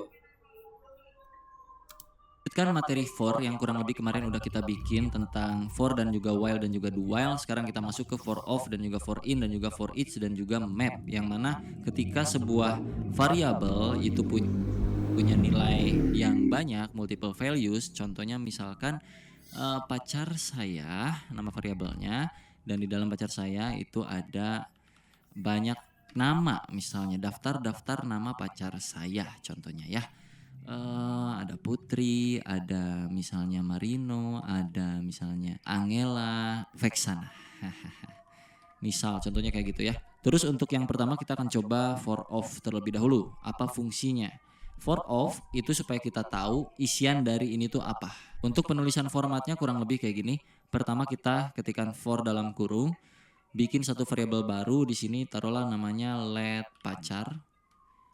Of itu of apanya? Of pacar saya. Ya, jadi kita bikin satu variabel baru namanya pacar dari variabel multi values pacar saya. Variabel pacar saya itu punya banyak values, dan values ini semua akan direcah diulang di bagian variabel baru yang namanya pacar. Jadi untuk mengeluarkan pacar itu tinggal pacar di sini. Kita coba running ya. Nah, akan terlihat ada Agnes, ada Putri, Marino, Angela, Vexana. Karena kalau nggak di looping ya kan pertanyaannya, bang ngapain digituin? Ya udah langsung console log aja itu pacar sayanya ya. Lu coba aja sini perbedaannya. Console.log pacar saya. Kita running lagi. Nih, ini yang pertama nih. Console log yang ini hasilnya kayak begini. Kalau yang udah terlooping itu datanya termapping satu persatu, terpisah. Gitu kurang lebih. Itu untuk for of, yang artinya mendapatkan value-nya langsung tanpa kita pedulikan indexingnya ya. Terus kalau for in, kita ganti aja langsung. For in kayak gini. Ini artinya kita mendapatkan indeksnya. In itu mungkin indeks kali ya. Tapi sebenarnya ya lu bisa artiin ini sebagai bahasa Inggris ataupun indeks selalu lah ya. Tapi kalau menurut gua ini kayaknya indeks deh. Soalnya kita bakal dapetin nilai indeksnya dari array yang udah kita buat di atas ini. Kita coba running ya. 0, 1, 2, 3, 4. Ya, jadi kita dapat indeksnya kalau pakai in. Kalau pakai of itu kita dapat values-nya. Kalau for each itu kita dapetin apanya bang? Kita cobain di sini. Ini gua awasin ya. For each. Nah, array-nya apa di depannya? Pacar saya dot for each. Ini ada elemen di sini yang artiannya elemen itu apa yang mau kita ambil atau variabel yang mau kita jadikan sebagai values yang sudah tercah gitu, bro. Taruhlah variabelnya kayak tadi pacar. Lalu gua konsolog di sini pacar. Kalau kita running, ada Agnes, Putri, Marino, Angela, Vexana. Itu muncul kayak yang awal lagi. Tapi bedanya for each lu bisa masukin indeks di sini dan lu bisa tambahin ke sini indeksnya. Jadi lu bisa dapetin indeks array-nya dan juga values-nya. Kurang lebih kayak gitu. Agnes 0, Putri 1, Marino 2, Angela 3, Vexana 4. Kalau pengen ini jadi 1 2 3 4 ya udah lu tinggal tambahin plus 1 aja di sini. Jadi 1, 2, 3, 4, 5 gitu kurang lebih. Itu untuk yang for each. Kalau yang map ya sama aja. Ini tinggal ganti jadi map. Nggak ada beda udah. Tuh.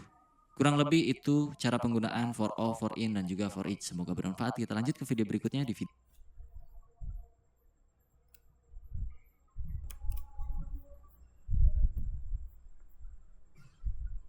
Baik, untuk video kelima yaitu full course yaitu JavaScript asinkronus.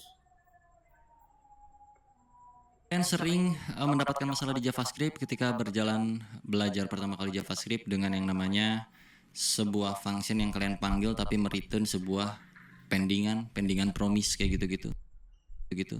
Jadi kita kali ini akan belajar yang namanya asinkronus di JavaScript kurang lebih seperti apa. Kita contohkan dari yang sinkronus dulu ya sebelum gue jabarkan asinkronus versi sederhana versi gue yang gue punya di otak gue ya, ntar gue jelasin. Kalau secara teori seperti biasa yang paling fix kalian bisa cek Wikipedia sendiri, tapi kalau ini versi penjabaran gue dan pemahaman gue aja di JavaScript kurang lebih kayak gimana.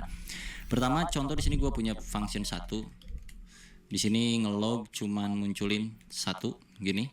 Terus gue punya 3 biji misalnya gitu. 1, 2 dan 3. Oke. Toga lagi apaan tuh anjir? 3. Kalau kita running ini satu persatu, ini biar ada jalannya pas pas kalian cobain juga biar ada gambarannya kurang lebih nanti perbedaannya kayak gimana gitu. Kita panggil function 1 dulu di sini, function 2, function 3 gitu kan. Kalau kita run di sini maka sesuai ya 1 2 3 gitu. Cuman kalau misalkan nih, ini gua taruh di dalam function 2 sebuah function bawaannya browser atau bawaannya JavaScript gue lupa. Set timeout yang mana set timeout itu berjalan secara asinkronus di balik layar ini. Jadi kalau gue taruh sini set timeout dengan durasi 3000 milisecond alias 3 detik, konsolnya gue masukin sini. Nanti ke output yang berjalan apa? Apakah 1 2 3 yang mana sebelumnya itu berjalan seiring dengan urutan step by step yang kita ketik di sini 1 1 2 2 3 3. Walaupun ini kita ketik 1 2 3 di sini, tapi karena di tengah-tengah di function yang kedua itu berjalan secara asinkronus, maka kalau kita run 1 3, 2-nya datang 3 detik kemudian, kayak gitu. Ngerti nggak? Ini asinkronus nih, function kedua asinkronus nih, NJS 1 3, 2-nya nanti. Nah, contoh kayak gini biar nggak pusing, gue tambahin di sini konsol function 2 mau dieksekusi. Gini, biar kalian ada gambaran. 1 function 2 mau dieksekusi, 3-nya udah keeksekusi duluan, 2-nya nanti. Jadi bisa dikatakan asinkronus secara paling mudah bagi gue untuk menjabarkannya adalah sebuah function yang bisa berjalan secara paralel dalam pengeksekusiannya dengan function-function lainnya. Jadi dia tuh tetap jalan walaupun lu masih mengeksekusi hal-hal lain. Contoh kayak di antrian kayak gitu-gitu. Kalau digambar kurang lebih kayak begini ya Pak ya. Sebentar. Contoh di sini tuh ada ya standar lah kayak antrian-antrian begituan ya. Ini contoh ada manusia, ada dapur lah gitu. Taruh ini dapur, ini lobi pemesanan di sini misalnya nih. Apa sebutnya teh? Kasir ya gitu, kasir untuk mesen misalnya nih. Sini ada orang-orang nih. Contohnya di sini ada orang-orang antri. Ini 1, ini 2, ini 3, 4, 5. Si nomor 1 ini pesan. Seret, burger 1 katanya. Terus kasir bilang sini, seret. Burger 1 katanya. Dapur belum kelar nih, lagi pada masak. Ini mesen, Pak Kasir, burger 2. Kata kasir nggak bisa dong, ditolak. Kenapa Pak Kasir? Karena kita tunggu dulu nih, pesanan 1 aja belum kelar katanya, kata kasir nih. Oh ya udah oke, kata nomor 2, nungguin nih nomor 2 nih. Nomor 3 nggak bisa juga, dah harus beres dulu nomor 2 ya kan. Efek nomor 1 udah kelar nih, 1 kasih seret. Langsung kasir bilang, bro nomor 2, mau nggak? Jadi nggak beli burgernya? Enggak pada bubar ini semua karena sistemnya kayak begituan, males banget. Harus yang 1 kelar dulu sampai beres baru dilayanin gitu untuk bayarnya, untuk pesan apa-apanya. Nah kalau berjalan secara asinkronus, ini gua hapus dulu, bentar. Ada orang mengantri di sini 1. Ini ceritanya nomor 1 nih, Pak Kasir, pesen dong. Ini nomor 1 ya, ini 2, ini 3, ini 4. Kata kasir pesan apa? Burger 1 biji, oke. Nomor 1 diproses, progres ini. Si antrian kedua bilang ke kasir, saya juga mau pesan, bisa nggak? Bisa dong gitu. Oke, kasir progres gini, seret 2. Dan begitu juga seterusnya. Yang ini juga bisa sampai masuk ke antrian sini list. Misalnya kalau yang 1 mah mesen burger 100 biji yang jumbo super susah bikinnya. Yang nomor 2 itu cuman bikin tahu gejrot misalnya. Paling cepet contohnya nomor 2 tuh proses pengerjaan masaknya tuh paling cepet nomor 2 di sini. Maka dikembalikanlah yang 2 dulu, walaupun si kasir nomor 1 itu pesen duluan. Si kasir nomor 1, si customer nomor 1 itu pesen duluan, tapi karena tugasnya di dapur yang nomor 2 itu tugasnya mudah. Untuk buat tahu gejrot tuh cuman potongin tahu, masukin cengek, kasih kuah, balikin. Jadi yang pertama dapat barangnya adalah si nomor 2 masuk sini. Seret, nomor 2 pergi, bye udah nggak ada di sini. Sisa 1, 3, 4. Yang mana yang paling cepat dieksekusi nih? Oh si 3 ternyata 3 bye. Nah si 1 karena paling banyak pesanan dan segala macamnya, dia ya terpaksa lama dulu nunggu gitu kan. 4 udah, nanti terakhir kayak gitu. Jadi kurang lebih bisa berjalan secara paralel, secara gambaran sederhananya seperti itu.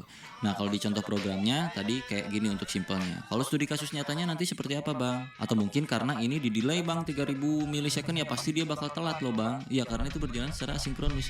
Kalau nggak percaya ini kita buktiin, nggak di delay pakai milisecond, kita kasih 0.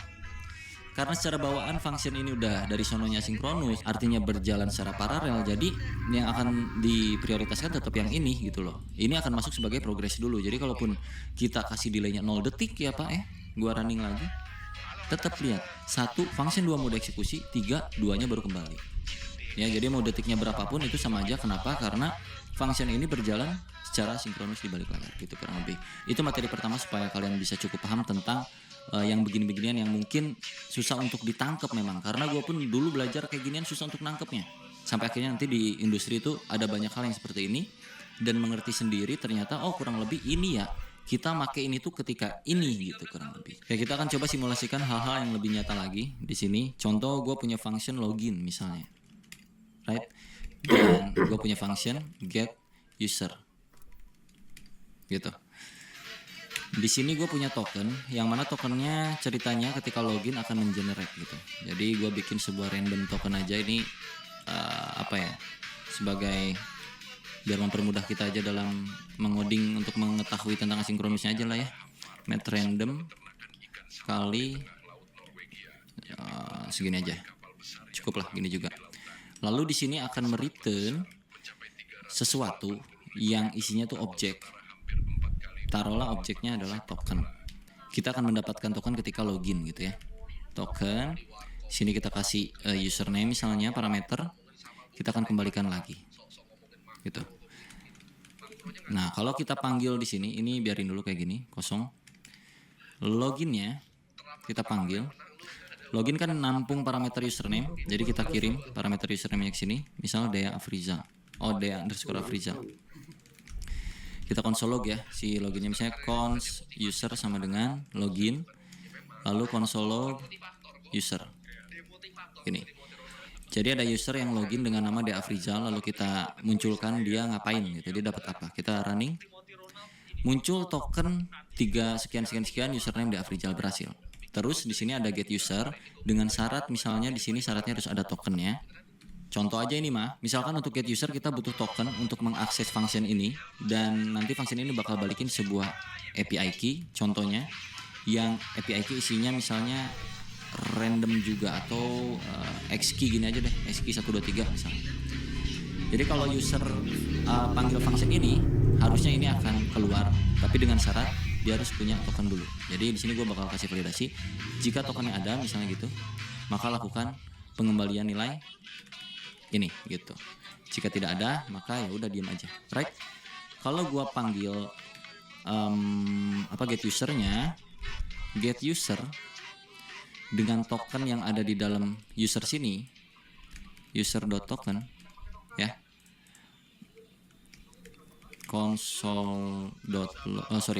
kita bikin dulu variabel API key sama dengan kayak begini, console.log API key. Harusnya kita bisa dapetin API key-nya ya, JS. Dapat API key-nya. Kenapa? Karena kita passing di get user tokennya. Tapi kalau kita nggak passing kayak gini,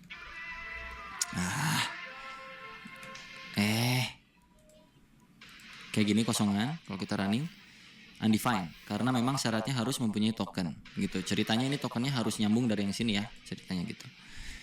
Jadi kalau kita masukin user.token, karena user.token di sini kita udah punya ya kan, console.log user.token kita punya di sini. Kalau kalian lihat user tokennya ini, token ini dipakai untuk mengenerate sebuah API key. Jadi kita dapetin API key ini, right? Lalu kita punya satu function lagi nih Pak, ya, function get, misalnya get pictures, gini.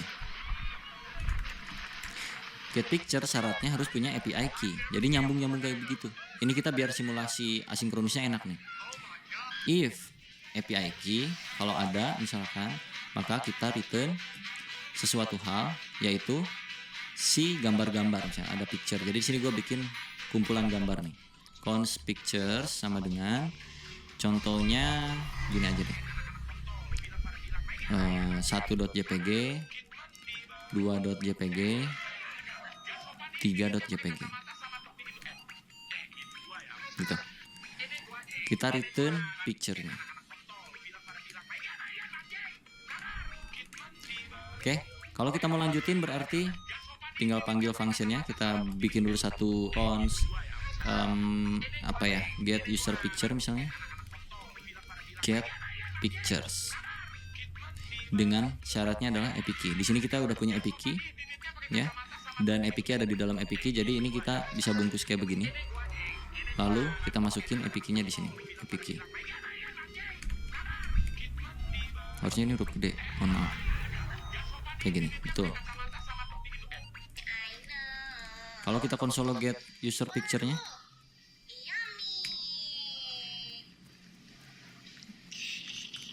kita running. Jadi awal kita ada generate tokennya dari get user, dari login. Terus kita dapetin API key dari get user. Terus kita dapetin pictures dari get pictures dengan syarat yang beruntun dari atas ke bawah. Login syaratnya username, get user syaratnya token yang diambil dari function login setelah berhasil loginnya, get picture syaratnya API key yang didapetin ketika function get user berhasil dieksekusi. Nah sekarang ketika login di dunia nyatanya itu kan ada delay ya, ada waktu jeda proses ketika kita request ke server lalu servernya merespon kayak gitu-gitu. Jadi anggaplah di sini gua pakai setTimeout untuk memanipulasi waktu. Ceritanya ada waktu jeda 200 milisecond ketika kita mau mengembalikan respon dari server ke ini, entah itu dari sisi servernya yang jauh lah atau kayak bagaimana, pokoknya ada jeda, pasti ada proses gitu ya untuk login ini. Jadi kalau kita running lagi sekarang rusak. Kenapa rusak? Karena ini ada jeda dulu.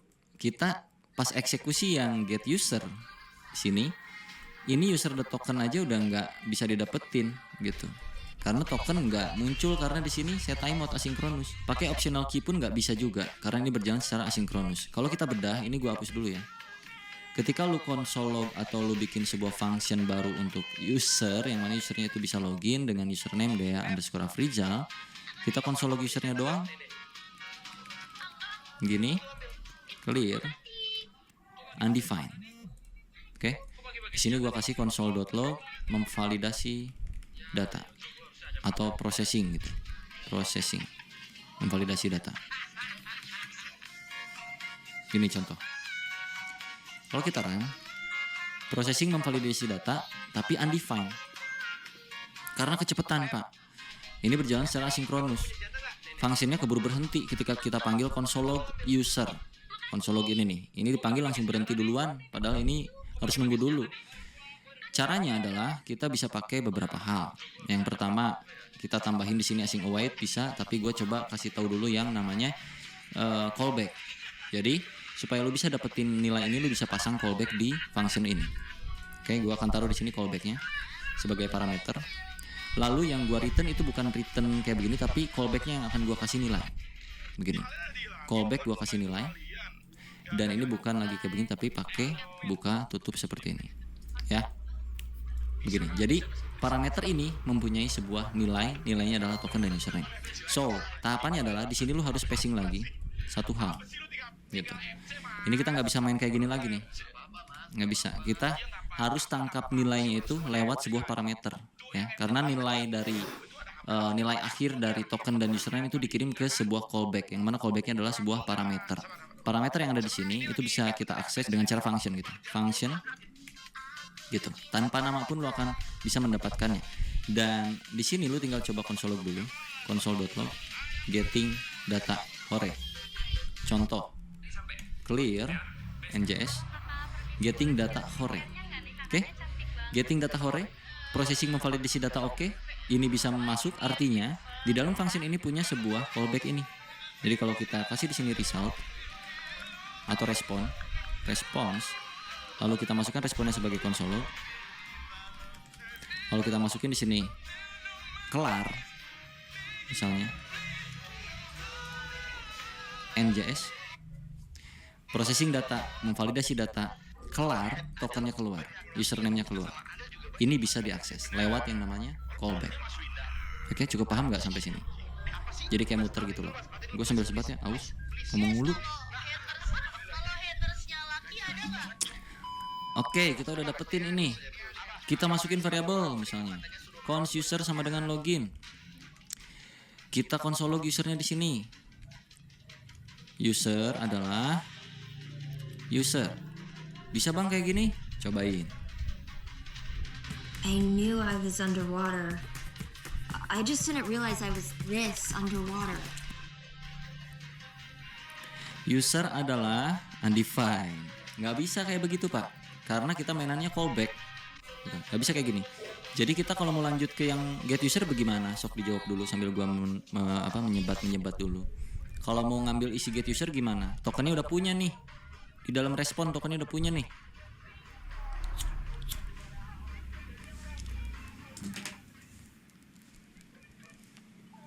Udah kejawab. Kita harus mainin ini di dalam function ini, gitu. Kalau kita pakai metode callback seperti ini. Karena di sini kita udah punya yang namanya response. Kalau lu ambil isian dari respon, yang mana isiannya itu ada token dan ada username, gue langsung ambil ke dalam token di sini sama dengan response. Lalu gue console log di sini token. Kalau gue running, gue dapetin tokennya ya. Nah, karena kita di dalam sini udah punya variabel token ini, ya, kita bisa ke get user di dalam sini. So, lu tinggal panggil get user di sini, oke? Dan lu masukin tokennya di sini. Terus lu harus console log ini. Ini masih bisa dimasukin ke dalam variabel, Pak. Cons misalnya API key ya, API key get user token. Kalau gua console log API key-nya, ini balik lagi ke yang metode tadi. Nih. API key-nya masih dapat. Kenapa masih dapat? Kenapa nggak pakai callback kan dia masih dapat?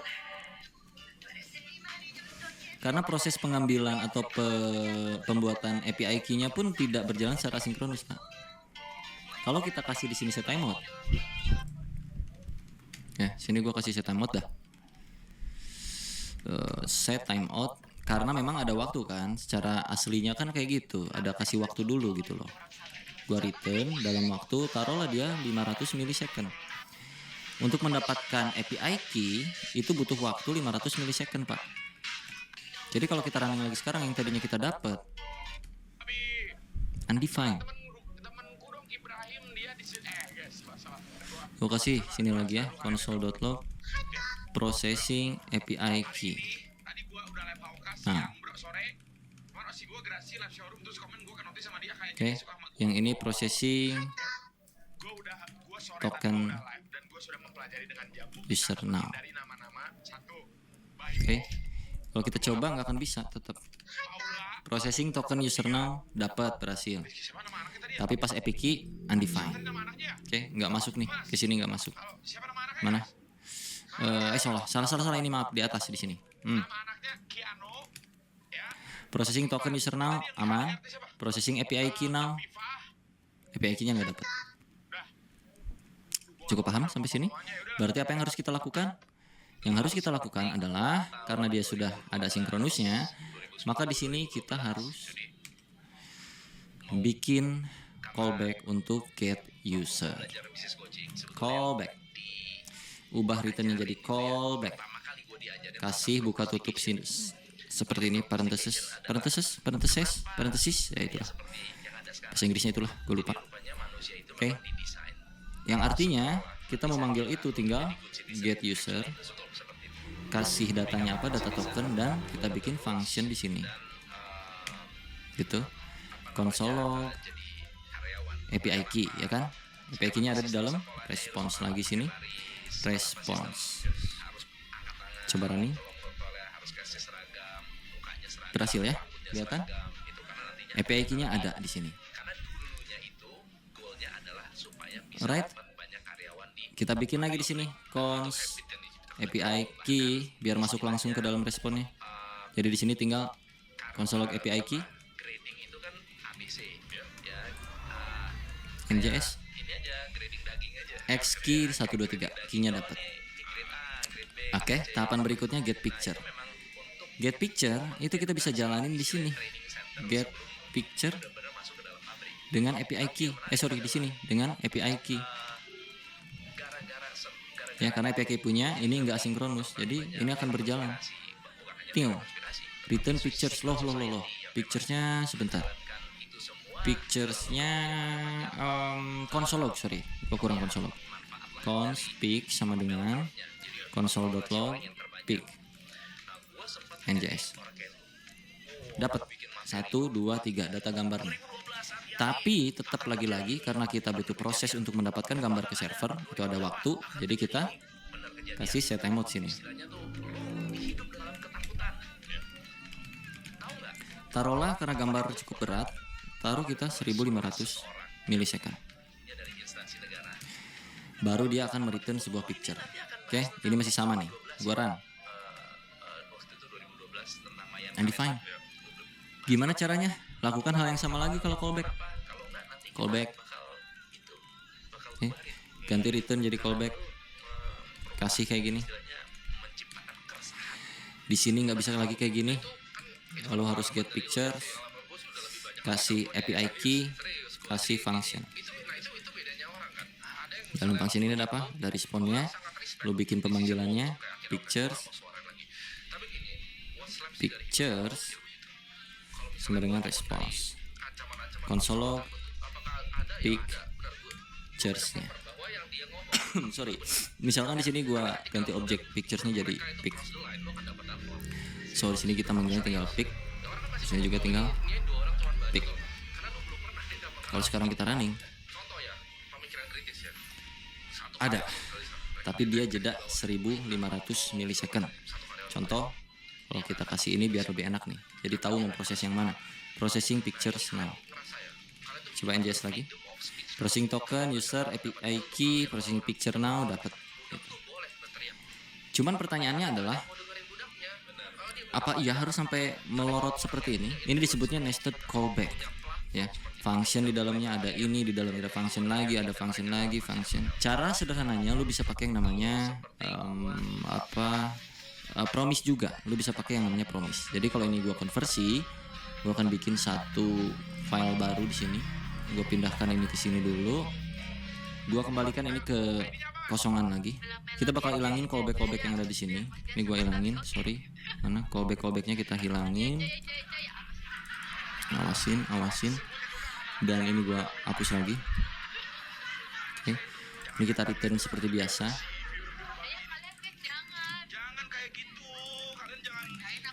Begini lagi ya. Nggak ada callback ya sekarang ya. Tapi kita pakai yang namanya promise, Pak. Jadi sini gua akan return promise. Seperti ini. Promise menangkap dua parameter. Ada success, ada fail. Begitu. Oke. Lalu set timeout ini gue masukkan ke dalamnya. So, sukses ini akan menghasilkan isian yang harusnya keluar gitu. Kalau failed ya, kalau gagal ke failed. Jadi set timeout ini misalkan di dalam sini ada validasi nih. If username tidak sama dengan kayak gini, Dea_Afrizal, maka gue akan violatekan ini, sorry, wrong data, gitu. Tapi jika tidak, else atau enggak salah, gini aja, sukses, kita kirimnya apa tadi, token dan juga username-nya ya, atau tokennya doang ya. Udah, gini aja. Kalau kita coba running ini dengan cara kayak tadi, user sama dengan login dengan username Dea_Afrizal, kan harusnya muncul ke sukses ya, ke sukses ini. Karena kan username tidak sama dengan Dea_Afrizal, maka violate, sorry, wrong data, harus Dea_Afrizal ceritanya. Kalau kita konsol log usernya, akan terjadi promise pending seperti itu. Kenapa? Karena user itu ada di dalamnya lagi. Kalau callback tadi di sini function, ya kan? Kalau promise, ya, promisean itu kita pakai user.then, kayak gitu. User.then, kasih di dalamnya function sini. Ini kayak callback lagi, cuman ya kayak begini aja gitu, terpisah function gini. Console log di sini, contohnya. Kemana tadi? Nah ini, kalau kita run, lalalanya muncul, artinya di dalam function ini ada sesuatu. Kita coba dulu X, apakah iya ada X? Ada tuh, dapat tokennya. Berarti ini adalah response sama kayak yang tadi. Ya. Jadi ini kalau kita console log response,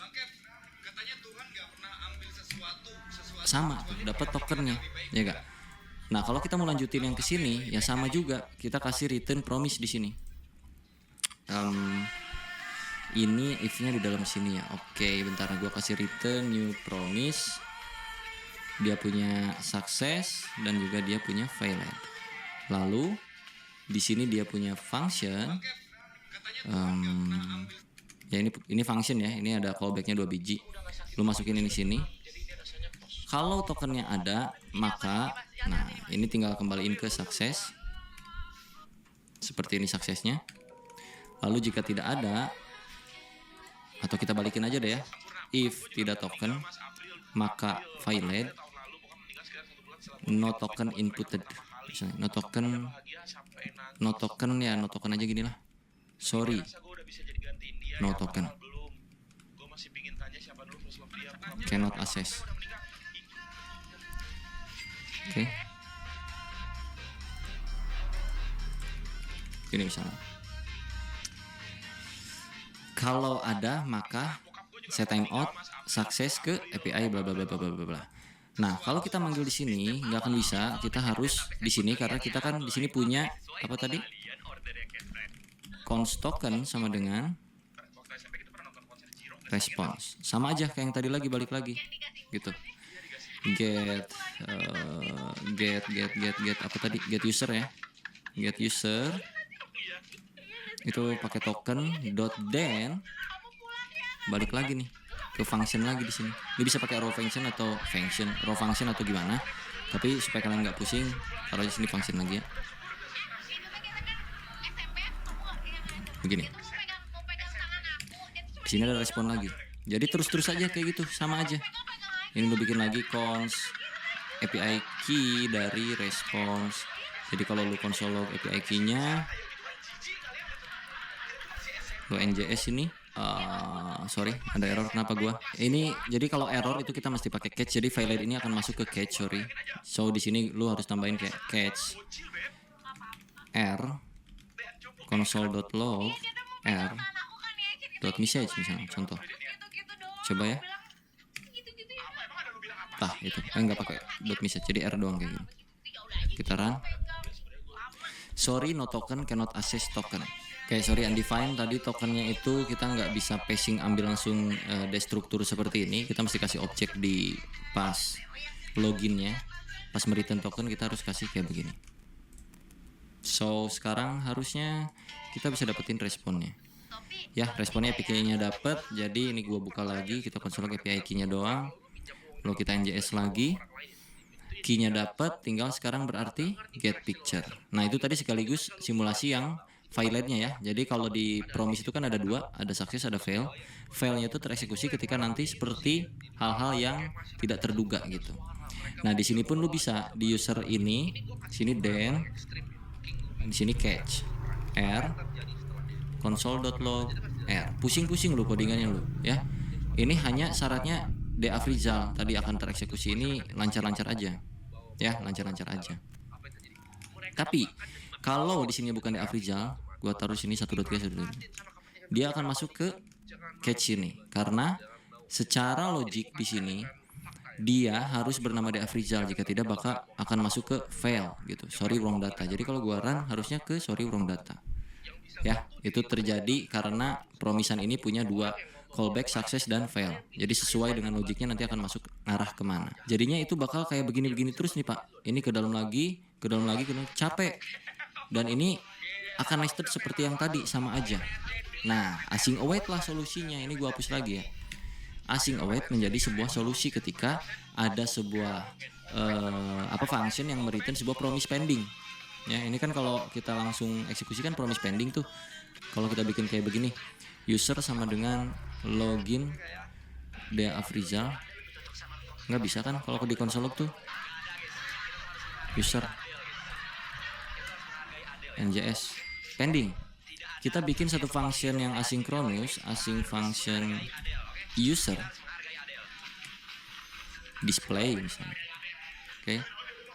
Gua masukkan ini ke sini karena dia udah ada keyword asing di sini. So untuk pemanggilan yang login, dia kan promise yang login nih, ada pending-pendingnya, kita kasih keyword await. Artinya kita menunggu dulu sampai dia kelar eksekusi, nanti akan dimunculkan ke console log gitu kurang lebih. So kita mesti panggil lagi di sini user display. Dah gini doang. Kalau kita run njs, tokennya muncul. Oke. Ini kita bisa persingkat lagi nih, karena kita udah yakin itu isiannya token. Kita bisa langsung sekarang token, terus untuk mendapatkan API key kita bisa langsung kayak gini sama dengan await ke get user dengan syarat token seperti ini. Kalau udah punya API key, kita punya syarat lagi di sini, sebuah pictures ya, sebuah pic yang mana tadi tuh pic ini kita return ya di sini ya, picture. Jadi pic langsung await get pictures dengan syarat API key. Kurang lebih gitu. Kalau kita console log semuanya, console.log misalnya gitu. Token Anda adalah token, API key Anda adalah API key, dan satu lagi data picture-nya pitch. Request gambar Anda berikut ini. Hasil request gambar berikut ini gitu. Jadi kalau gua run sekarang masih terjadi error. Kenapa? Karena pitch itu ada something wrong. Tunggu. pitch return, ini masih return, ini belum dikasih promise ya, mohon maaf. Ini kita kasih promise di sini. Return new promise, gampang ya caranya ya. Tadi kan kita pakai arrow function nih, arrow function. Ini bisa pakai nggak arrow function juga bisa, sama aja. Jadi yang paling mudah sih arrow function seperti ini, tinggal masukin if-nya ke sini, gitu. Ini kasih success atau fail. Kalau orang lain biasanya tuh reject dan apa satu lagi resolve ya, resolve and reject gitu. Kalau gue sih success dan failed kurang lebih kayak gitu, biar gampang aja dibacanya gitu, resolve, reject. Right, jadi jika API key-nya ada maka sini. Nah kita balikin lagi logiknya. Jika tidak ada API key maka violate no API key, cannot access misalnya gitu ya. Tapi jika tidak maka kita akan return ke success di sini seperti itu. So kalau kita running lagi, token Anda adalah sekian, API key Anda adalah segini, hasil request gambar Anda berikut 1, 2, 3 gitu. Right, cukup paham tentang asinkronus di JavaScript dari pengimplementasian yang kita lakukan hari ini? Bagaimana? Kalau misalkan kita nggak pakein ya di sininya untuk ngecek validasi yang error-errornya gitu, itu biasanya kita harus pakai try and catch ketika kita mau mengeksekusi await-awaitan ini. Jadi masuk ke catch-nya itu di sini. Try terlebih dahulu, terus lu catch di sini. Catch R. Oke, console.log R-nya. Try ini begini. Kurang lebih. Kurang rapi ya, mohon maaf bentar.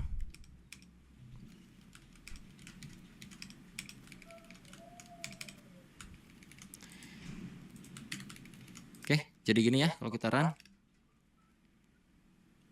Masih aman, tapi kalau kita ada yang salah nggak masukin token misalnya di sini, kita run. No token, cannot access. Kalau kita masukin token tapi kita namanya salah kayak begini. Sorry, wrong data. Oke, kalau kita benar, tokennya benar tapi API key-nya salah misalnya, atau nggak pakai. No API key, cannot access. Alright. Kurang lebih kayak gitu aja tentang asinkronus di JavaScript. Nih durasinya udah lumayan lama. Semoga kalian cukup paham tentang hal yang beginian. Semoga bisa mudah dicerna. Kalau misalkan ada hal yang secara teori gua salah ucap, tolong diralat aja di kolom komentar.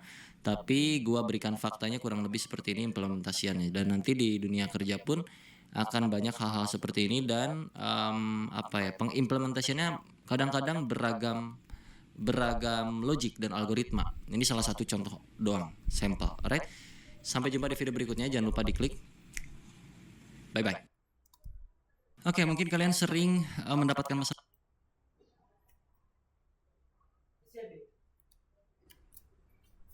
Baiklah, sekian dari video saya, yaitu tentang mempelajari dan memahami dari video YouTube-nya di Afrizal. Sekian dari saya, wabillahi taufiq wal hidayah. Wassalamualaikum warahmatullahi wabarakatuh.